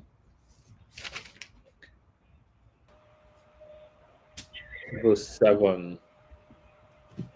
Okay. What a beautiful sight it is to see messengers coming with good news. How beautiful to see them coming down from the mountains with a message about peace. How wonderful it is when they bring the good news that we are saved. How wonderful when they say to Zion, your God rules. Listen, those on guard duty are shouting out the message. With their own eyes, they see the Lord returning to Zion. So they shout for joy. They burst into songs of joy together. The broken down buildings in Jerusalem, the Lord has comforted his people. He has set Jerusalem free. The Lord will use the power of his holy arm to save his people. All the nations will see him do it. Everyone from one end of the earth to the other end will see it. You can stop there. So this is where that first use of that term "good news" is introduced, and from where it's borrowed when they did in the New Testament, they start referring to it as the good news of the kingdom. And the imagery that you have here, and that kind of would help to narrate the whole arc of the message, is that the king has won a victory, a military victory, overcome a territory in a place, and is coming back victorious from that victory, uniting whatever realm there is, or just expanding his kingdom or whatever. And it's the good news that that victory led to a liberation, a freeing of people from a circumstance or situation. And so the good news of the kingdom, because Jesus' message was he preached the kingdom, the good news of the kingdom is that God's kingdom is at hand. It's about to come. That liberation that you're seeking is about to take place, right? And when the king comes back, all the things that are associated with that, when the kingdom gets set up, right? So he goes away, he fights the battle, and then he's coming back, and we've heard he's won, and we're going to celebrate that and that unifying thing. So it's not just the liberation, it's all of it. It's the battle that was won, the victory that was won, the uniting of the kingdom, the fact that God rules now. Now he's established as the ruler because he's put down all the challengers to his authority, and now he's unifying the realm around his authority and bringing everyone who wants to participate into it. And so that's not just I'm saved from my sins, because then that centers the story around me. This is about I'm with you. God's kingdom being established, and my salvation or our salvation is part of how that happens. And so when you separate those things out, you lose some of the elements of it that not make it poignant and powerful, but that are relevant, because then the story shifts up to be about me. All right. No, I'm with you. That makes sense. That makes sense. So we've made it the gospel of the good news of salvation. Just we are saved. Correct. Not God is establishing his kingdom. Right? Anyway, it is exactly 10 o'clock. I had another question that I wanted to raise here. I don't know. It's going to take a long time to go through. It's out of it is? It'll take a while to go through. It's from Luke 8, a couple of verses before this, the demons. Just run it, man. It's All right, let's go. Luke 8:25. Like we're here. This one is salvific.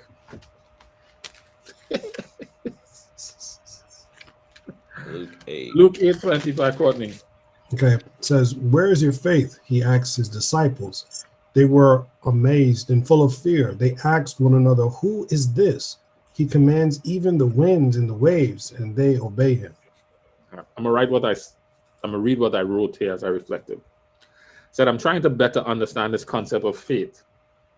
What could be the expected response if they had faith? Faith in what? To do what? What would faith have looked like in this moment? Faith in what? What does he mean? What is faith? I don't. Just when I think I understand, I don't get it. I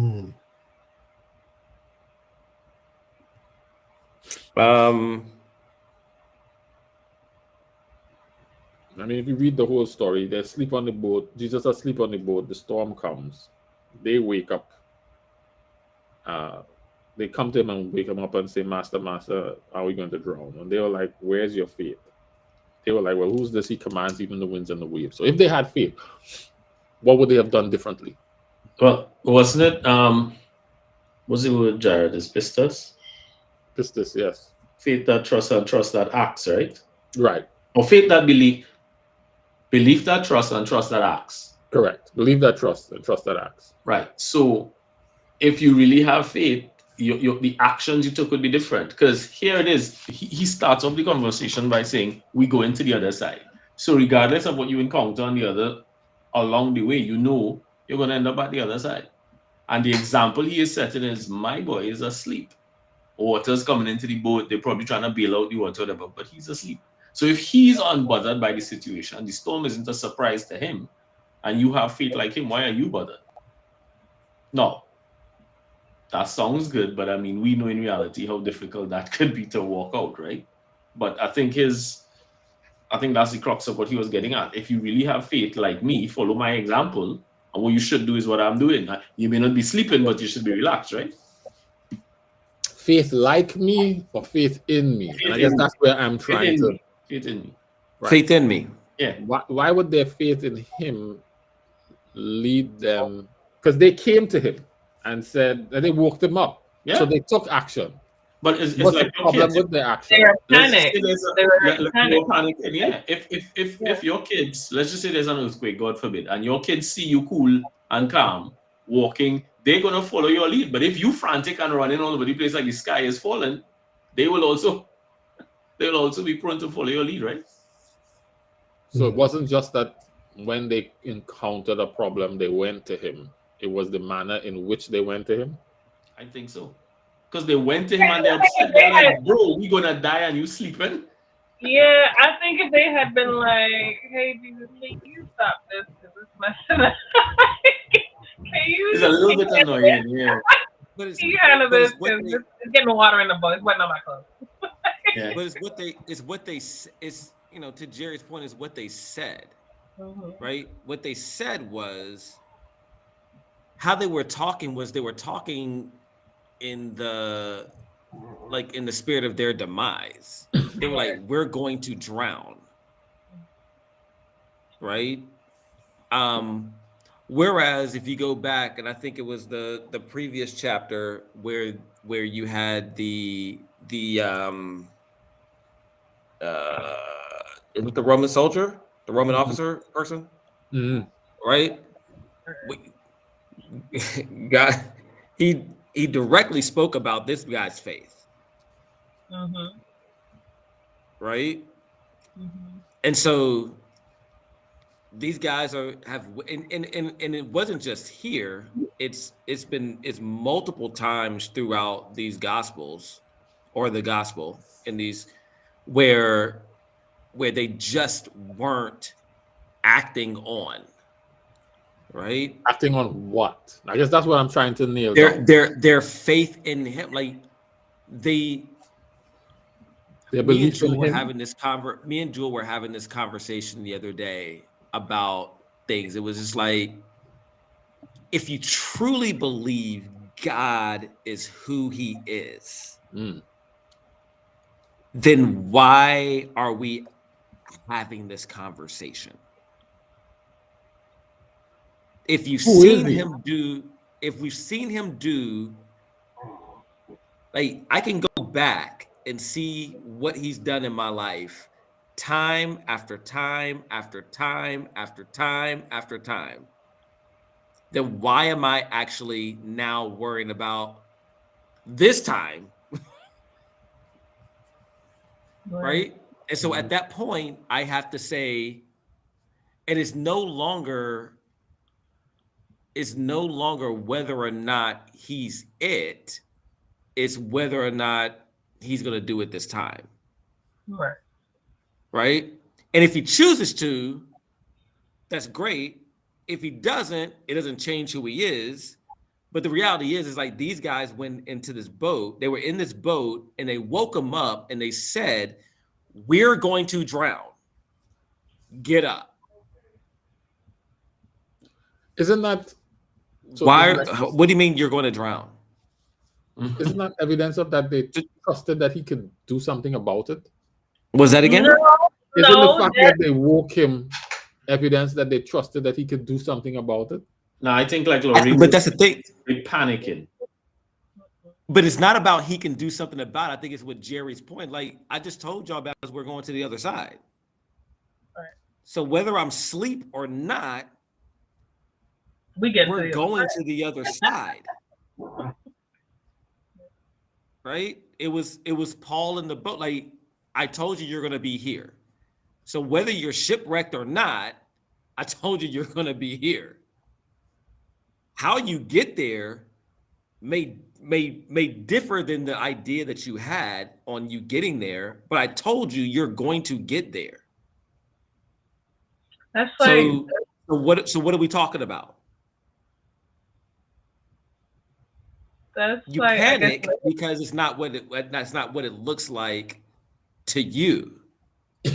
This is not the way I planned or I thought we were going to get here. I thought we were going to get here in a boat.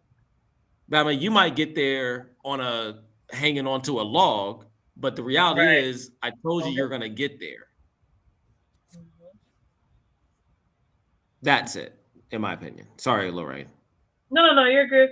No, I was just saying like simply like when we tell our kids that we're going to take them somewhere, we're going to do something, and the time is going by and they're panicking like, we're not going to get to go. We're not going to get it. It's like, I told you we're going. And they keep asking and they keep da-da-da, and it's like, and you start getting frustrated because like, didn't I tell you that I'm going to take you here? Or didn't I say we're going to go blah, blah, blah, blah, blah? And it's like, and then to a point, for me, it feels like they don't trust what I said. Like, that's the ultimate conclusion. It's like, if I said I was going to do it, then know that we're going to do it. And the fact that you're huffing and puffing and the time's going by, you're getting mad and you're in your feelings, and it's like, I told you we're going to do it. It might be in a bus. Is that what he said, though? Did he say we're going over to the other side, or he said, let's go? Yeah. Because that let's go doesn't guarantee that we will reach. No. It's not a we're going over there now. It's like, no, we should go over, we should head in that direction. We should head over there. Like, that statement does not necessarily read as a promise of that I can a statement that I can make trust in. It's more of an invitation to join a journey, you know. I think they also realize that I mean, because there were a couple of times where they would encounter weird circumstances, and you know, Christ would say things like, "My time has not yet come." So I mean, I think we can't take these things in isolation, right? You're seeing a pattern where if I say this is what we're going to do, this is what we're going to do, this is what's going to happen. And if I think it gets sketchy or it's going to get sketchy, I remember that was it the Pharisees or Sadducees were trying to push him off a cliff, and it says he kind of moved between them, and you know, his biddings are enablings, right? So if he says, "Look, we moving," I genuinely think they just saw the waves, the wind, everything, and they panicked and they're like, homeboy, my guy. we didn't sign up for dying. What I think real faith would have looked like is like the Hebrew boys. We know he can, we know he will. Even if he doesn't, we good. But they're like, we kind of think you can. We question whether or not you will, so let's wake you up in case and let you know we're about to die. We're gonna do first. Yeah, so faith would have been, so I guess the way I would look at it is like faith would have been, you continue to bail out water and lead us Bama. Not Jesus not a Bama, but leave him sleep. Leave him sleep. Unless you're saying, Lord, we're literally like you're drowned, like outside of that, sorry, Courtney. Outside of that, like, let them sleep. I think that's the true measure of the faith. It was like, you told us we're going to go across. We're going to go across. Yeah. So what is there any other circumstance where waking him up would be an act of faith?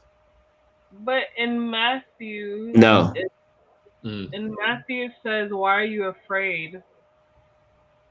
It's the same story? Yeah. Matthew 8:23 isn't that the same story? Am I tripping? I might be tripping. You'll check. It could be. It could be. I guess it's a good. Yes, it is. It's a good place for them to don't hate on your biblical knowledge. That's right. It's the same story. Like sometimes, like, do they believe that he's the Messiah or not? And look, Matthew's version doesn't have him telling them. Matthew's recording of the story doesn't have him saying explicitly we're going over, so they have confidence. It says he got in a boat and they followed him. Right? Right. So he didn't promise them anything. Right. But then so I would just say in our conversations we had to take that element out. Right. But and to your point, you said faith in him, right? Yes, and is he the Messiah or not? Yeah, you had to know whatever you go through, once you following him, he is straight. Right. Which again is the element that we see with both Daniel in the lions, then we see that with the Hebrew boys. Like, look, even Peter initially, right, when he steps out on the water, is like, look, if I'm following you, I'm straight. So they were and Mark's version, they say, "Teacher, don't you care that we're going to drown?" Interesting language. Interesting language. Don't you care we're going to drown? Why is that for them, right? Interesting. It's interesting because it gives more insight into what they were thinking. So they're afraid. What the lack of faith, what the elements of lack of faith are. So this is the thing. Let's actually. So we were going through this, and we actually went back and was like looking at this body of water.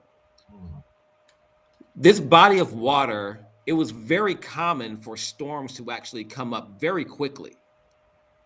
These Bamas were fishermen. This body of water wasn't new to them. Yeah. They've navigated this body of water very often. It's known traditionally that storms come up very quickly just based upon the geographic location and how it's located between. Yeah, right. So they know it. Right. So there's also things that they've navigated and they've been in. Correct. Before. Correct. Right? Not just with Jesus too. Okay.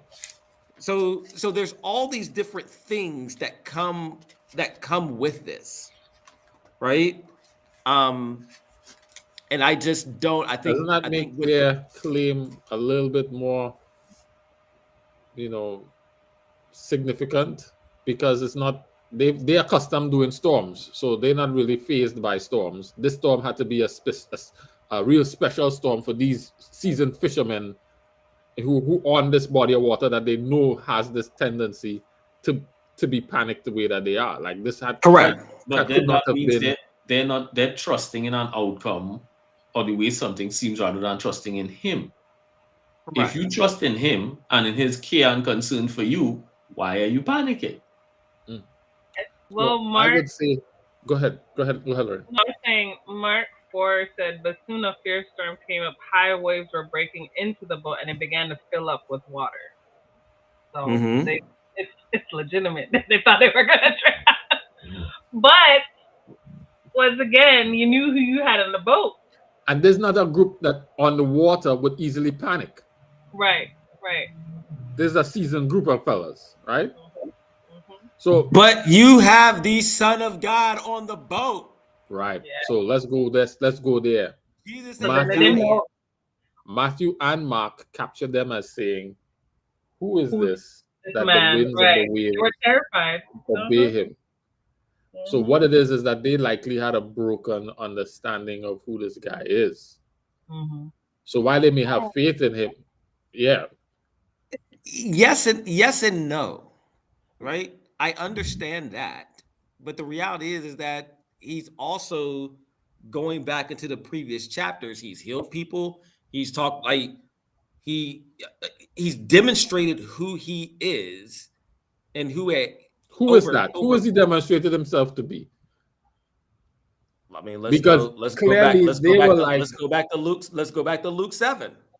They did not think that whoever they thought he was, they did not think he could talk to the storm and shut it down with his voice. That's fine. I mean, whatever it was, the dude spoke and someone's servant was healed or raised, right? He then raised a widow's son from before this, right? All these things before this, but all these things have happened, right? But who do they describe that to be? And I'm saying, so yes, all these things have happened, but what that picture does that form about who he is? So my point is this.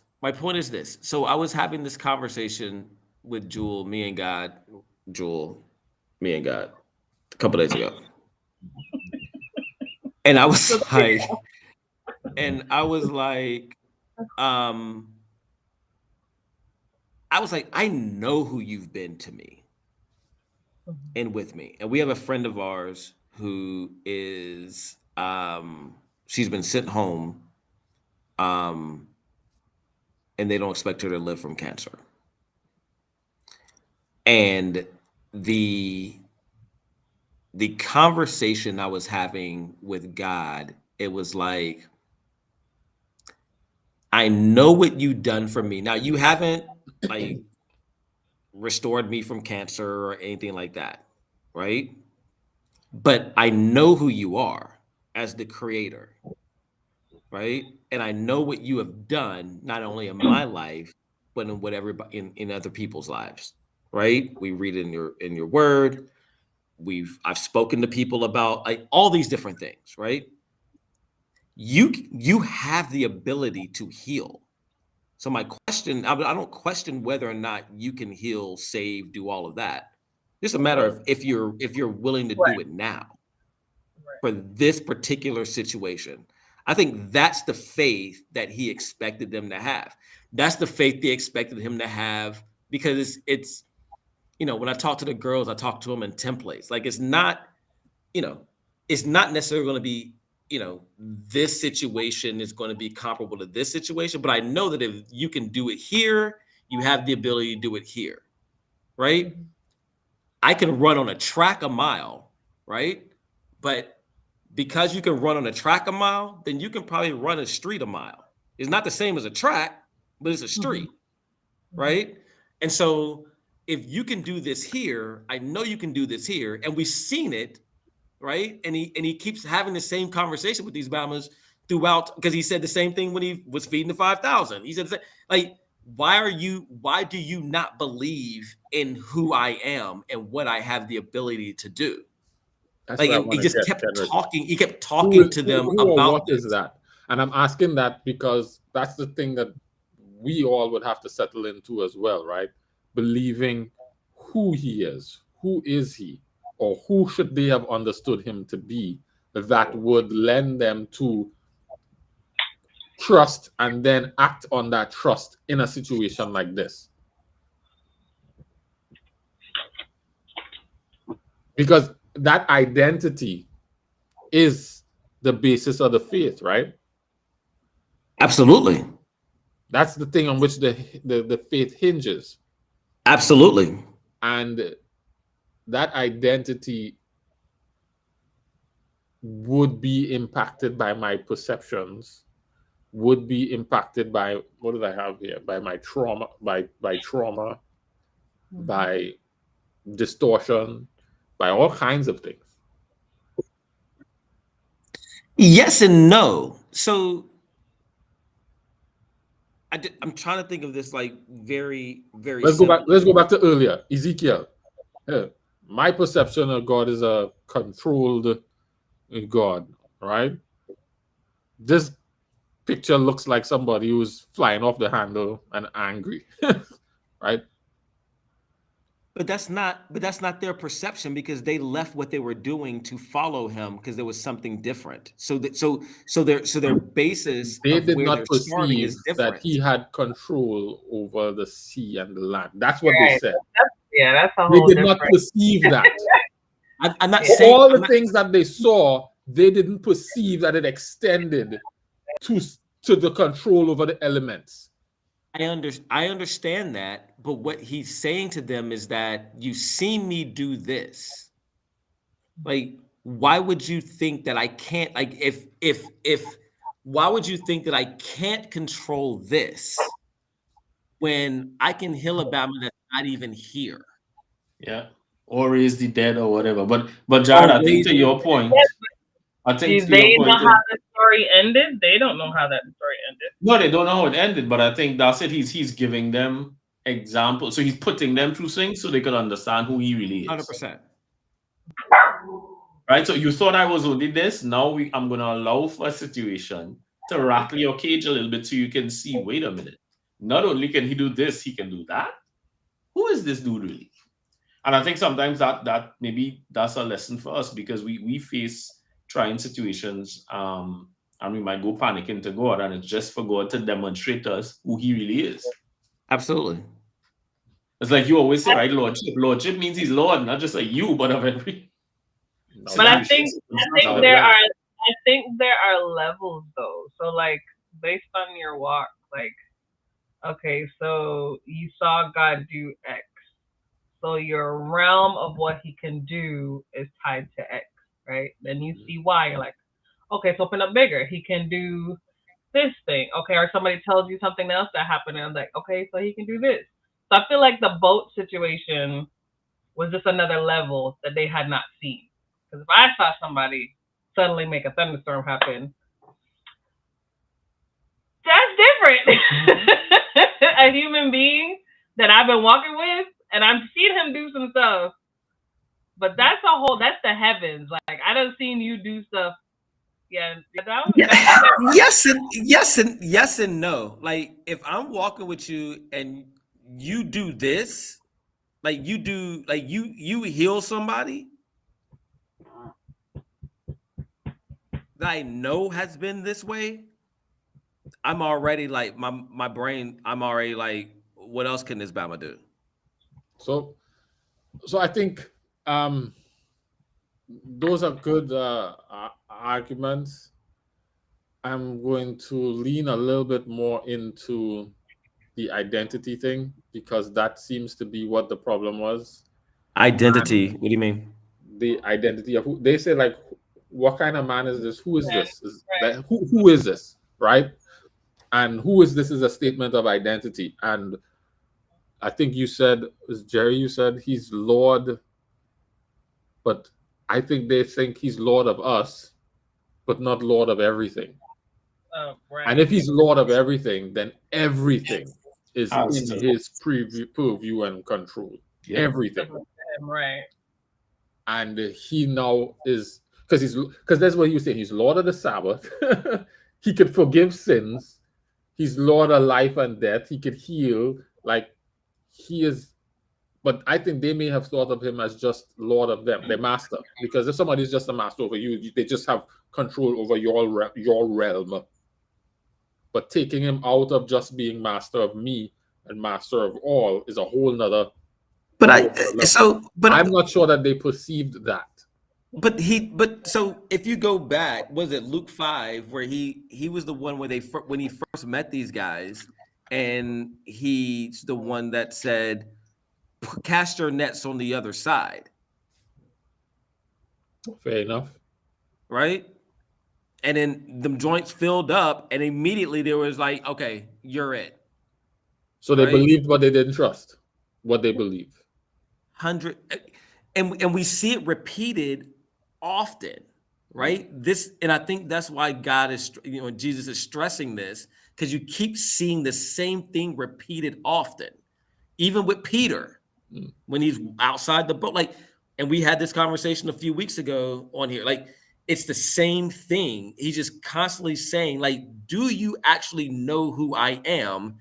And do you have absolute faith? Because he needed them to have that, because at some point he's no longer going to be there. Who do people say that I am, and who do you say that I am? That identity question. Because if you believe that, faith is belief that trusts. And then if you trust that, then you have to demonstrate that trust by your actions. And you have to demonstrate that trust by your actions when things, based upon the circumstances you're in. When you have 5,000 people that can't eat, only then can you demonstrate it. Like, it's easy to demonstrate it and be like, oh my gosh, you're him, right? Once I do it, it's the 24, 48 hours, 3 weeks later, 2 months later, when it actually comes up again and you're encountering something different. Now, do you believe who I am? Right? It was fish before. It was someone sick here. It was a storm here. It was you walking on water. Like, it's never gonna, like, who do you really truly believe I am when that thing comes up? Whatever that thing is. And I'm trying to nail down who is he so that I could believe. Right? And I'm saying that because whatever it is they initially believed, let's say for argument's sake, they believed he was Lord of heaven and earth. Then their issue was they didn't trust it in this situation, and so they didn't act in that trust. Had they trusted it, they may have woken him, but they may have said something different, and there would have been evidence of their trust in who he is. It's like if I know you can do it, and I'm like, I don't mean to bother you. I know you have it, but right, I know you're sleeping. That's a whole different conversation. To oh my God, we're late. Wait, Right. That's a whole different thing, right? So I'm looking at it from more of a personal standpoint, and I actually look at it from the opposite way, right? So I think, for me, what happens is when situations come up, that's why the conversation we had a few weeks ago about like being the provider, it's changed my entire, we've had it a few times. It's changed my entire like mindset. I had this conversation with Jewel and the girls. It was like,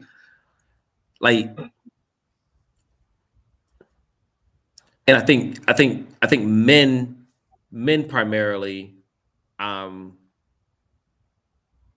we're told that we're the providers, right? And society places that stamp on you, right?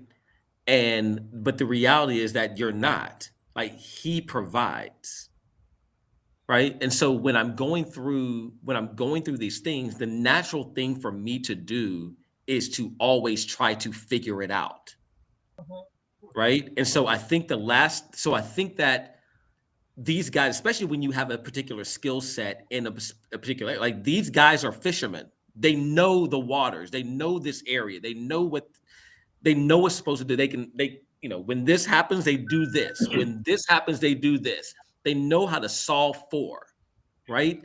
It's when you actually, and I think one of the things he's telling you is like, I need you to understand that you aren't this. I'm this. And so the natural reaction is for you was that? I'm him. I'm him. Theme is coming back again. So the natural thing for you to do is for you to then do something. And then when that thing isn't working, it's now saying, all right, Lord, now I don't know what else to do. Like, as opposed to before you even get there, you're like, all right, Lord, this is you. Show me how I need to participate in this. If I need to participate in this, right? What do I need to do? So I don't look at it as like them trying to understand his identity. I think they had an idea of who his identity was or is. I think it was them relinquishing their identity and who they believed they were to be. They're fishermen. Who were they supposed to be on this water? Who have we been trained to be And God's like, no, like I actually control all of this. So I actually look at it from the other side. They were probably bailing water too the whole time, like pouring out water, and they were like, all right, this ain't working. We need to make this. Yeah. So I think you kind of clarified my thought, and in the same place, that not in the same place, but while you think you're on the other side, I think you on the same side that I am on. They don't necessarily need to understand his control of the winds and the waves. They just need to understand or trust and believe, as they had already done, that he was Lord, their Lord. Mm-hmm. And if he is their Lord, and they believe that, or if they believe that, and trust him as Lord, then their actions would reveal their trust. 100%. This action did not reveal that they trusted him as Lord. Forget 100%. Forget that he could speak to the winds or the waves. That was bonus. 100%. If I trusted him as Lord, my Lord, my approach to wake him up would look different. Would be different, right? Or not even like one of the things. If I felt I needed to wake him up, it would look different. Correct. And one of the things that me and Jewel were talking about, it was like there's just some things that like is like at some point, sometimes it's just sacrilege to wake him up. Yes. So I already know who you are. I know what you said. Why am I waking you up? And I know you. I know you're my Lord. As my Lord, you're responsible for me.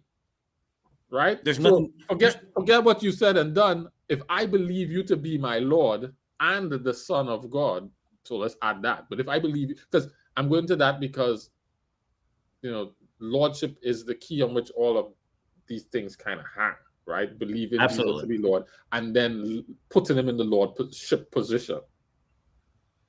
If he is Lord,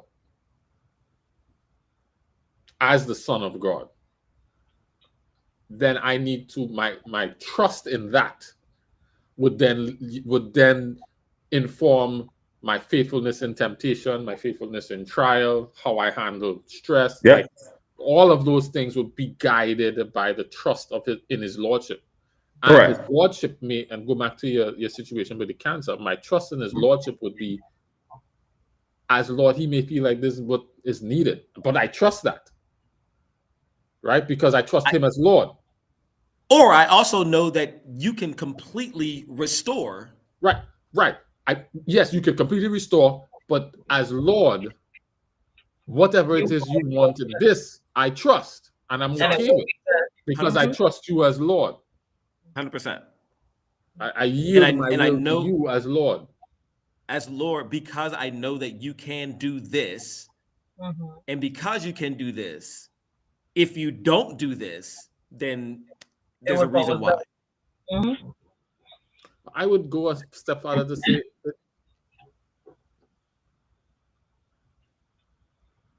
yes, it's the reason. So the reason I want to move away from the, I know you can do this and stay in the Lord, is because not everything is a can-do situation, right? What do you mean? So my faithfulness in temptation have nothing to do with what he can do, but my trust in him as Lord. No, he said yes, he would provide a way. Yes, he can make a way. So it's not I know that you can make a way. It's so let's go to Eve in the garden, right? Go to that situation. Eve is not thinking, I know you can make a way for me from this temptation. She's not thinking that. And that situation doesn't require him to make a way. It doesn't require him to make a way. It doesn't require no provision from him. It requires to trust him as Lord. I said, don't do it. I trust you as Lord. You have your reasons. I won't do it. Right. That's where I'm coming from, because then that is a higher level of application to everything that's not conditional to any other types of things. Right. Like his ability. It's only tied to my trust in his Lordship. that gives me a different kind of matrix for analyzing my response, my trust response in a given situation. Okay. Because if I add lordship and capacity, or capacity because rather than capacity because of lordship, well, I think they all got to go hand in hand, though. Yes, that's why I said capacity because of lordship. Yeah, not lordship and capacity. I got Jared, you. Okay, Jared, isn't this like the conversation we were having with like when we looked at how Mary responded to the angel and Joseph responded to the angel? Mm-hmm. Mary wasn't Zachariah. wasn't Zachariah. the lordship thing, right? She's like, if you don't mind, how exactly you gonna work this out? Because you're Lord, that you got it, but the other one was like, I don't trust you as Lord. I don't trust your lordship in this. Yes, correct. Yeah, and I think that was the example. That was the example for the disciples. Is like, we trust your lordship here. We ain't trust your lordship here, especially when like we bailing water out to the boat. There's nah. Yeah. So he had to demonstrate it, which again, his mercy, right? So now, when you face another storm of whatever kind, it was White who said, we have nothing to fear for the future except we forget how God has led us in the past, right? So he's putting down all these things, giving all these examples so that you could see, he really is Lord of everything. So I want to unpack Lord a little bit to kind of clarify this, because I feel like if we just leave it as lordship, we could leave with all kind of understandings. In this context, when someone is Lord or Kurios, it's a yielding of my will, or it's this person now has ownership and responsibility over me, right? And so the things that are impacting me are their direct responsibility. But through the yielding of. To the yielding of my will. But correct. Yes, to the yielding of my. But when I choose to make them Lord, I choose to give them responsibility over me, over everything over me, including my will. 100%. Right? And so if I believe you are my Lord and I trust you as Lord, then my actions have to reveal that I trust you as Lord, whatever that is. Correct. So now I can take that and apply that to any situation, right? If I trust you as Lord and you're responsible for me, I'm not going to perish on your watch. I'm not going to perish on your watch because you're my Lord. Or I'm just going to do whatever you call me to do. And that's a whole nother situation. Yeah, I'll do whatever you call me to do because I'm not going to perish at your watch. That's what I mean. Unless you design for it or intend for it, and then I trust you anyway. Okay, that's what I was about to say. My point is, I'm not going to perish with, and you're going to be unaware of it. Right, yeah. Right. I have to trusting you means trusting you with the outcomes. Yes. Not just the outcome I want. Correct. I trust that it went through you and you vetted it, or this is something that you have some awareness of, knowledge of, involvement with. It's not catching you by, the way. Yeah. Because they wake him up saying, Master, don't you care that we are going to drown? Like he was somehow unaware. I'm your Lord. I know what's happening with you. Right?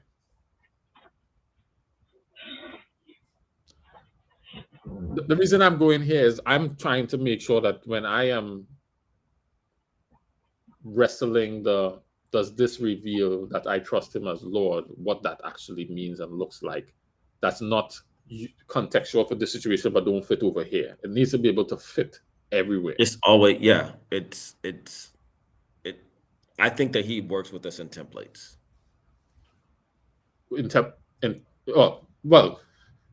Yeah, you can contextualize a principle to any situation, right? You contextualize it, but the principle. Yeah, but I think that's the thing. Like when I say a template, the template is the principle is I am this, and your responsibility because I am Lord is to be like you apply I am this to all of these situations, right? That's the template. Or you reveal that you believe and trust that I am this in all these situations. In all situations. Through your action. Yeah, absolutely. However you want to get there. Okay. Right. That was it was, another 41 so it was minutes. like, it was, we were going through something the other day, and we're like, I don't know, there's no other way for this to happen outside of God doing it. Like, I don't know how it's going to happen. And he did it. Right. But it's the same thing that we talked about this morning when we were praying. I was praying. I was like, all right, Lord, show me what you want us to do. If there's someone that crossed our path that we need to, let us know. Right. And we go out, have a birthday lunch. We're out there sitting down.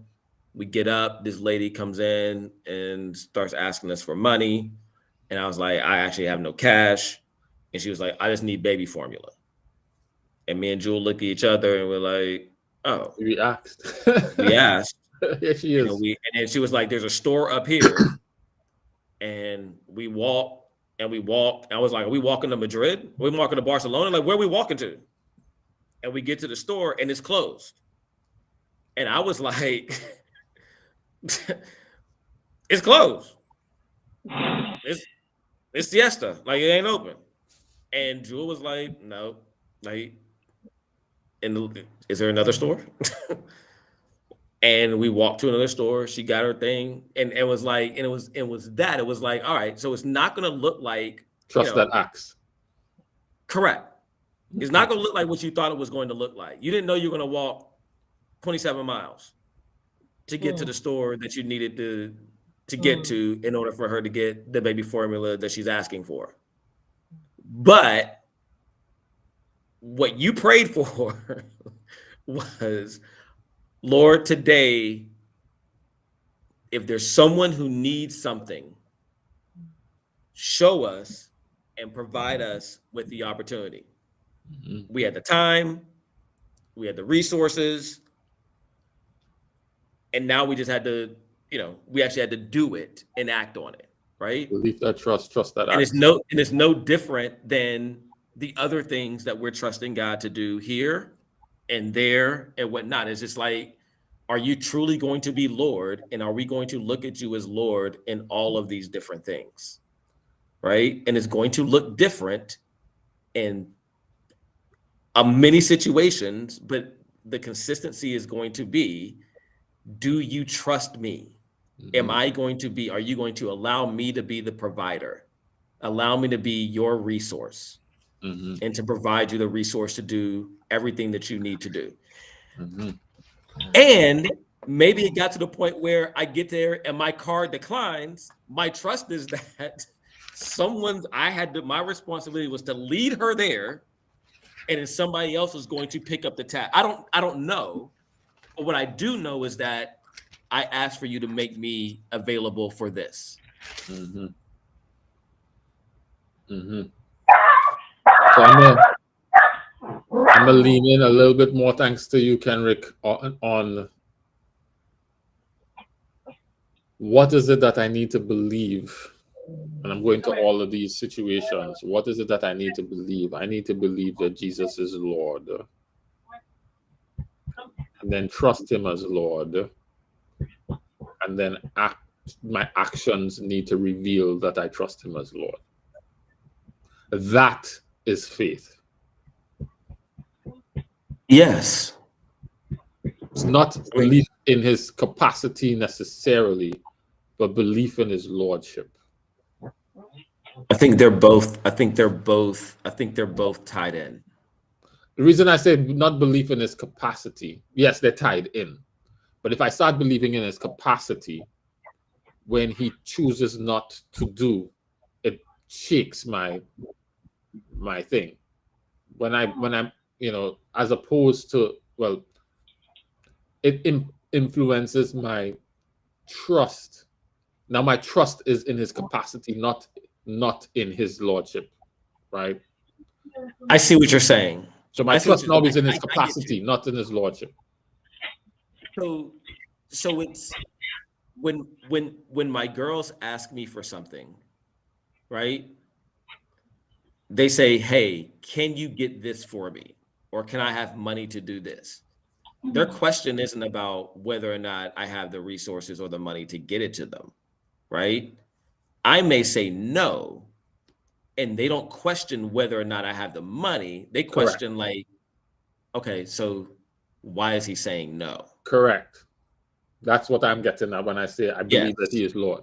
I believe that in your situation is I believe that he is dad, and because he is dad, he cares for me, he loves me, he has my best interest at heart, and he knows that I want this. So if he's saying no, not this, yes, I may be salty about it, but there's got to be another reason because it's not about whether he can do it or not. And then my response, my action reveals that I trust him, my dad. I trust my dad. I trust my dad. Yep. Correct. Yep. So, yes. So that's why I say believe that he is Lord. Because John Acts 2, they say, so what should we do? They said, believe that Jesus is Lord, and you will be saved.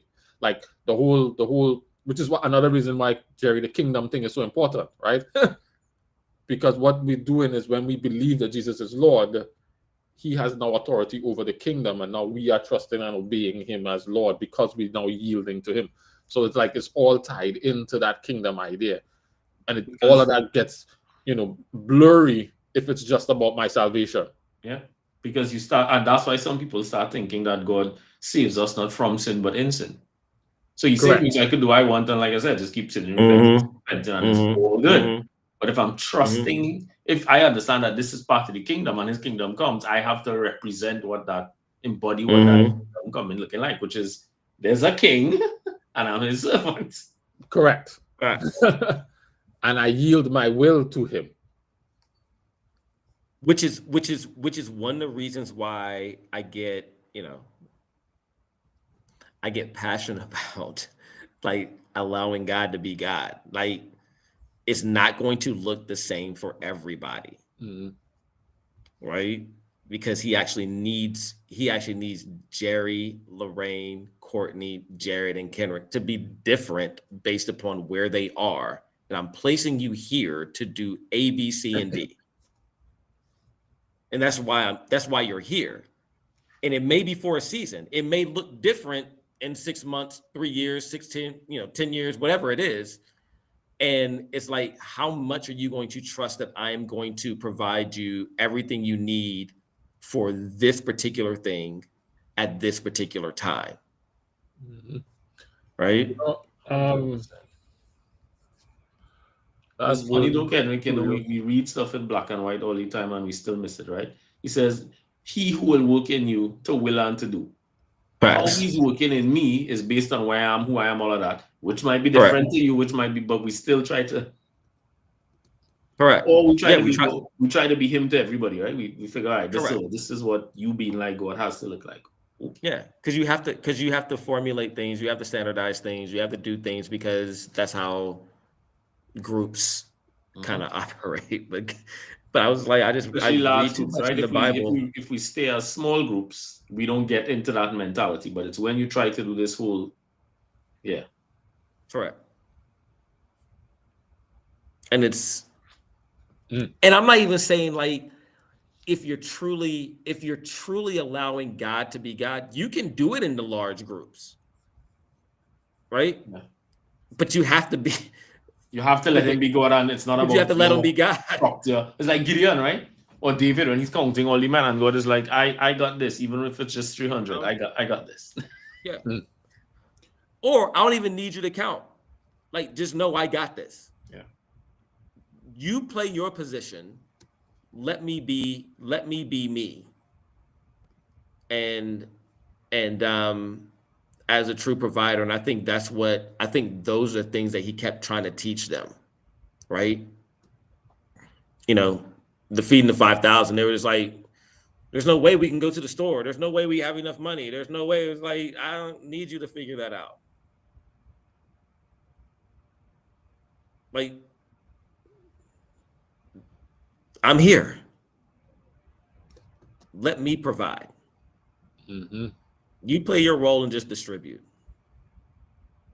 Be a steward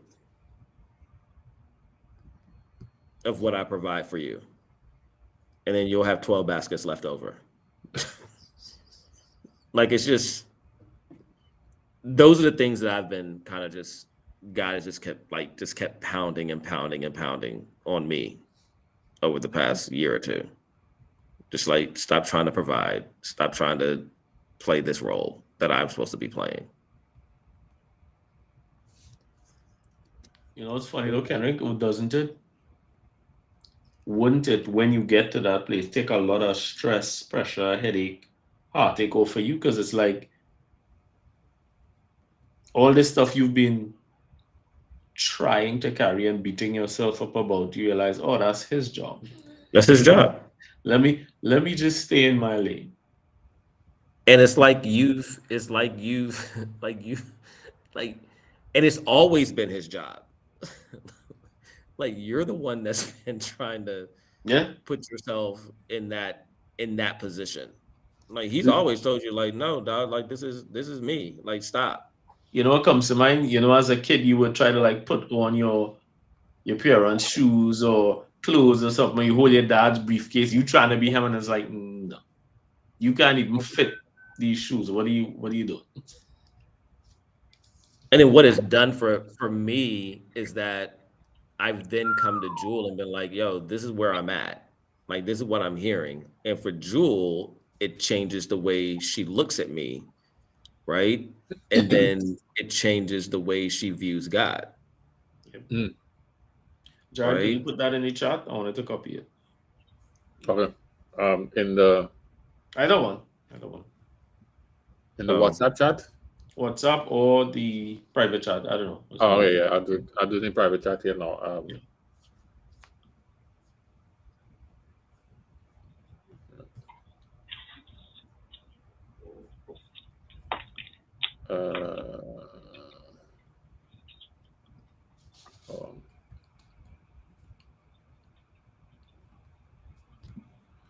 Yeah, so kurios is the word that the Greek word for Lord.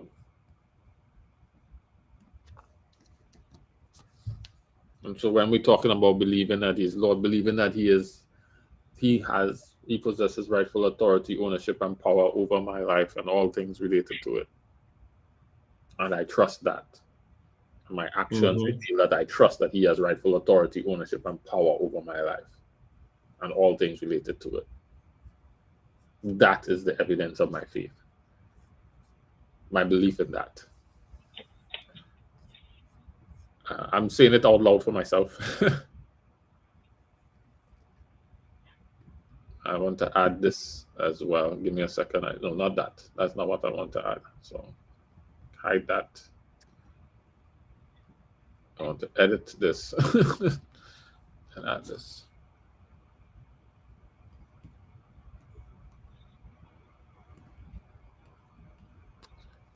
We are about to be late today. Thank you all who have lingered to wrestle this out with us. Well, did you land somewhere? Are you good? Yes, I did. I've been saying.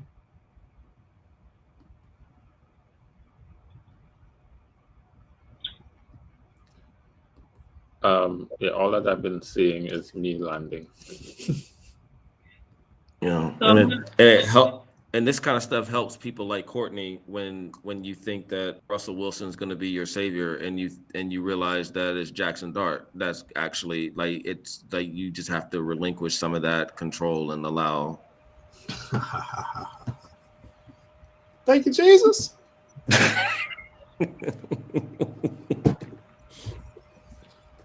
And so when we tie that into pistis is trusting the Lord, the one who defines reality.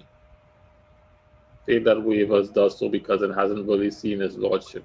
Once you know he commands the winds where it sets itself, trust is no longer a gamble, it's the only rational response. The one whose word defines reality. That's crazy. Yeah. Because when you yield your will to someone, their reality becomes yours.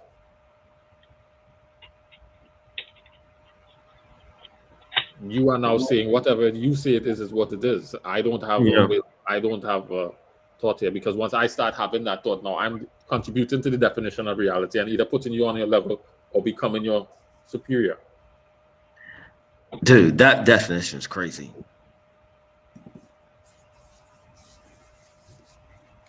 Yeah. All right. I now understand how. So there wasn't one reaction that I could have taken in that storm that would have revealed their faith.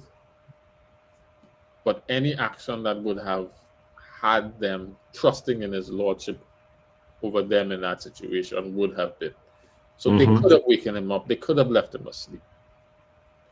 The way that they spoke, not the 100%. fact that they woke him or not, is the words revealed their trust, their heart position on it. And the way that they reacted revealed their heart position. It revealed that they didn't trust him as Lord. And so when he says, "Where is your faith?" he's saying, "Don't you believe that I am Lord?" And the thing is, then the crazy thing about faith is that, as you're looking at, is it James that talks about the endurance of? Like it starts like, it's like, who knows what would have happened? Like Jesus has a way, because it's kind of what we talked about when Peter jumped out the boat, right?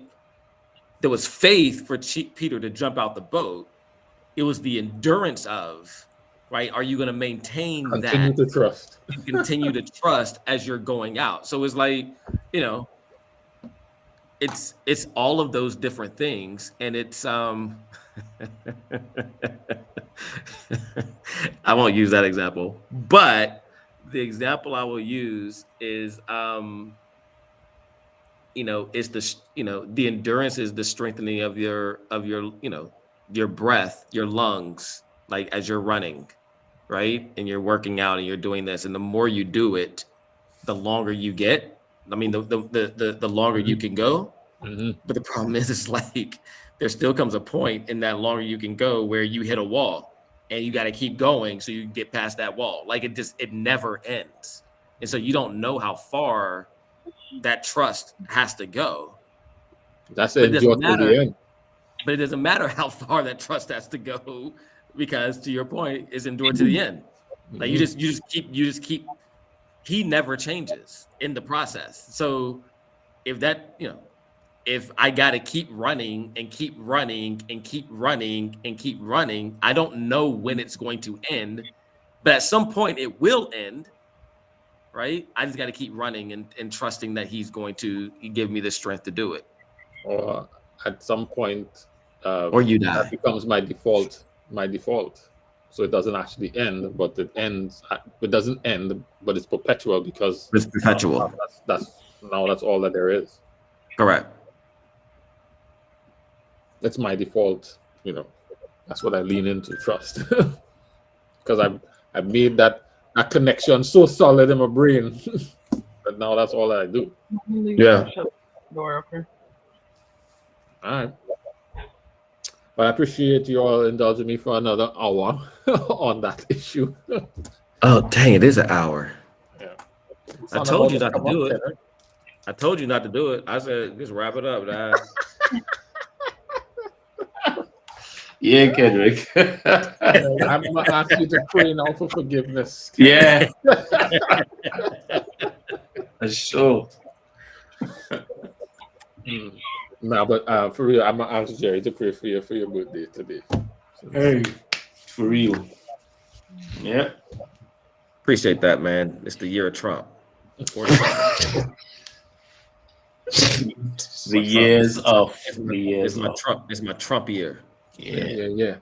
All right, guys, let's pray. Father God, we are thankful not just for life, but for the opportunity to have life abundant.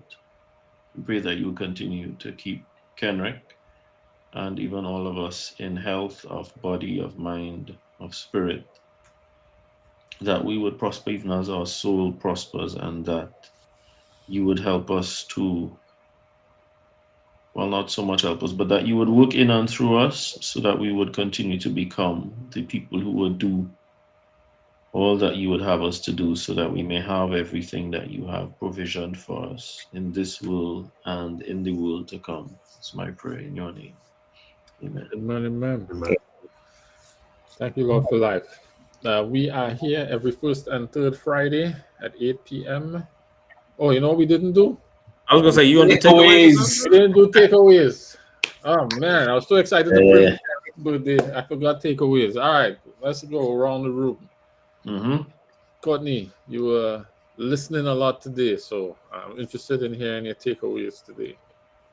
I read a little bit. No, but basically my takeaways really about just that kind of those first parts of our conversation where we're talking about, you know, Ezekiel and to me the relationship with God, that the people had, to me that contractual agreement kind of, he revealed to them who he was, and I think that once they didn't honor their agreement, he had to, as y'all said, you know, let them know that, you know, y'all gonna have to respect me, respect my name, you know, respect my gangster. Like that's just what it was. So yeah, just interesting along throughout this Bible story, the history of time. You know, God has been revealing Himself to the people, so they would put some respect on His name.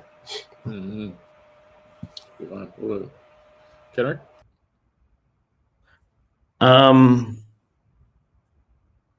Oh man, there were a couple things. I think probably the last conversation is probably what stands out, because it's like the question about faith and belief it's been kind of, something that me and Joel have been just focused on over the past year or so, and it just to kind of reinforce, who, do we actually believe God to be who He is, and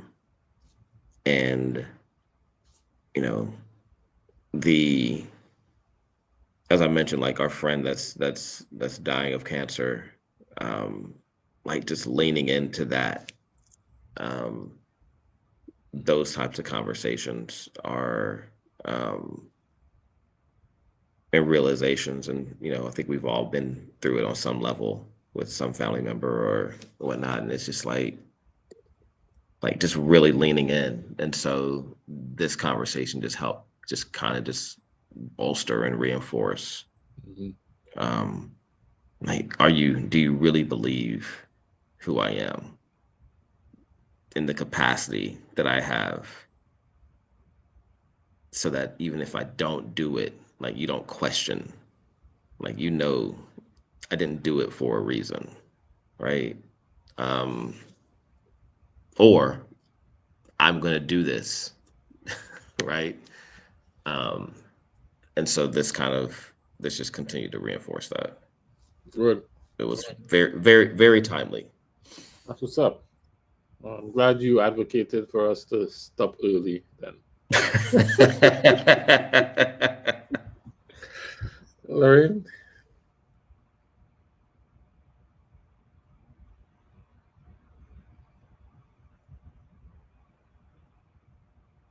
Sorry, I'm having technical difficulties. So I'm gonna be a little transparent. So I guess when we were talking about the whole lordship thing, like I was reflecting on my deck of cards, right? Everybody has their deck of cards that they had when they came to this world. And so growing up with a single parent, like seeing her have to do everything, and then being married and then divorced and then becoming a single parent again, although I still had the same character and way of doing things, like getting it done. Like if it's not getting done by my spouse, if it's not like I'm gonna go do it. Right. And so knowing that, so the mindset has always been, even from childhood, if you don't do it, it doesn't get done, period. Right. And so like I find like I've been wrestling with the whole like tithing thing,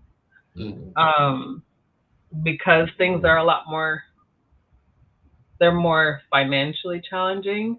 Mm-hmm. It's like, okay, if I don't do it, it doesn't get done. Mm-hmm. Right? So I'm on that default setting. Like, if you don't do it, if the furniture needs putting together and you don't do it, it's not getting done. If you need Like it's me to do it, right? And so because I'm on that setting, it's like now I'm like, okay, I guess I could use the word, maybe, I guess not convicted since I'm still not yet doing it, but like something kind of like stood out to me about like tithing honors God, right? It's the honoring of God. It's not, that's it. That's all that it is. And so I'm like, okay, but if I pay this X amount of money and it's on me to do it, then I'm not doing it and it doesn't get done, then like what does that look like? Irresponsible. Right, like it's me. So it's like frustrating because it's like I'm trying to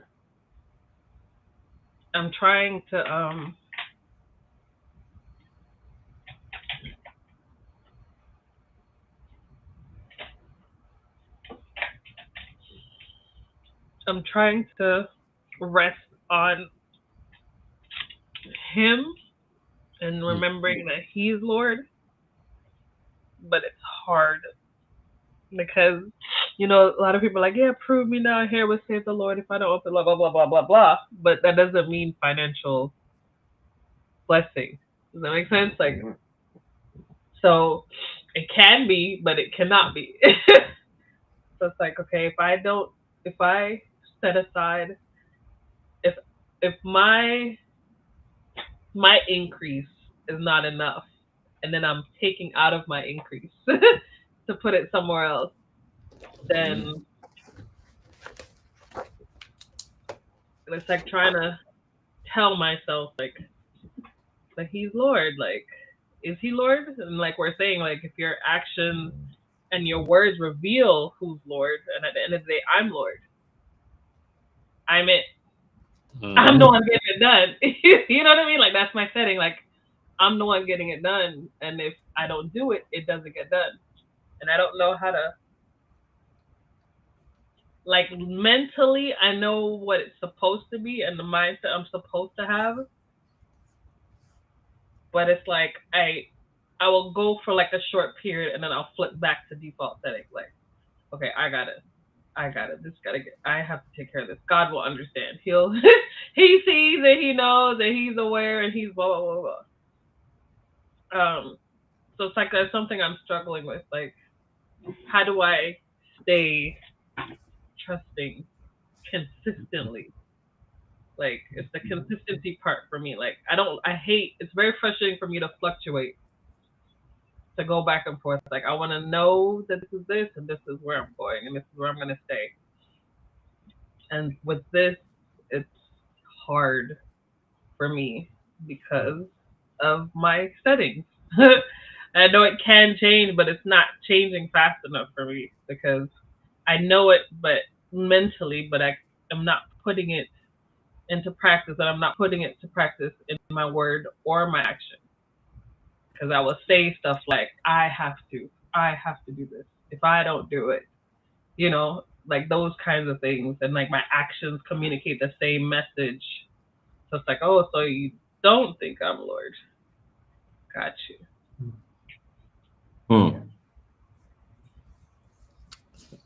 I ain't gonna lie, Lauren. Part of the reason I leaned into trusting is that I have found that for me, that is what nudges me back in towards the path. Because like you, I keep being inconsistent in it. But I have to then ask myself, do I really trust him? Do I really trust him? And if I trust him, what does that look like? And asking myself that question and identifying that, no, I don't trust you, and being able to own that and say, I don't, now forces me to decide why and then determine the action. So I don't know how you will stay consistent, but that's what has been useful to help me when I am not, which I'm not often. So I don't want to make it seem like I've hit any kind of stride. But when I'm not, that's the reflection that that helps me get back on track. And that's why I was leaning so hard into it in the conversation. So I hope that is helpful to you. If not, then I hope that the Lord reveals a strategy more helpful than that. Yep. All right, Jerry. There's so many things. But I like that that whole trusting in having faith in Him, as opposed to just faith in, I guess, an outcome, and the fact that we really have to level up, right? And I know sometimes it feels like you're starting over, but I mean, yes, technically you are, right? Because if you graduate from the top of this level, you're starting at the bottom of the next level, right? So it is almost like but I think it was Kenrico was saying, you know, that's how you will get to a wall, and when you push through, that's how you get enough to be able to face whatever the next wall is, right? So it really is the journey and not arriving. Yeah. Well, Kenrick, I had a takeaway, and then Kenrick changed it.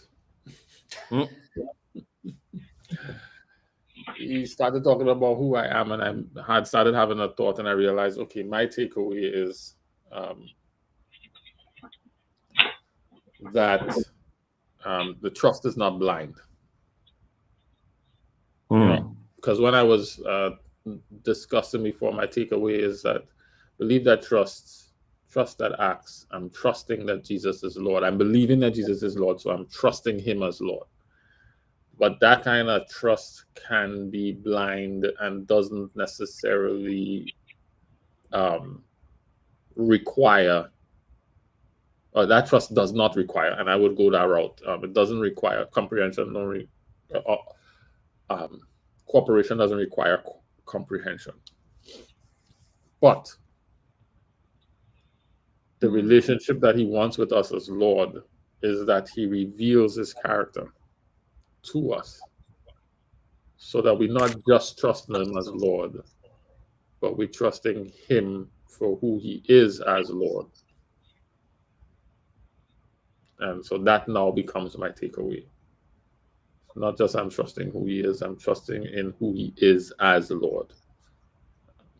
So that becomes my takeaway. So I want to thank Kenrick for refining my thought there. For gifting me on his birthday. That wasn't Kenrick. All right. Yeah, we here every first and third Friday. We here were long today. It was a little bit, long today, but that's how it goes sometimes.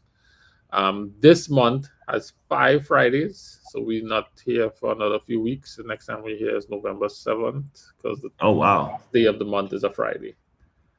31st of October is a Friday, so it's going to be a little bit before we hear again. Mezzo put that away in the chat. I'm going to not forget her there. God is not bound by human limitations and guidelines. He is God beyond our understanding. So much for us to learn who He is.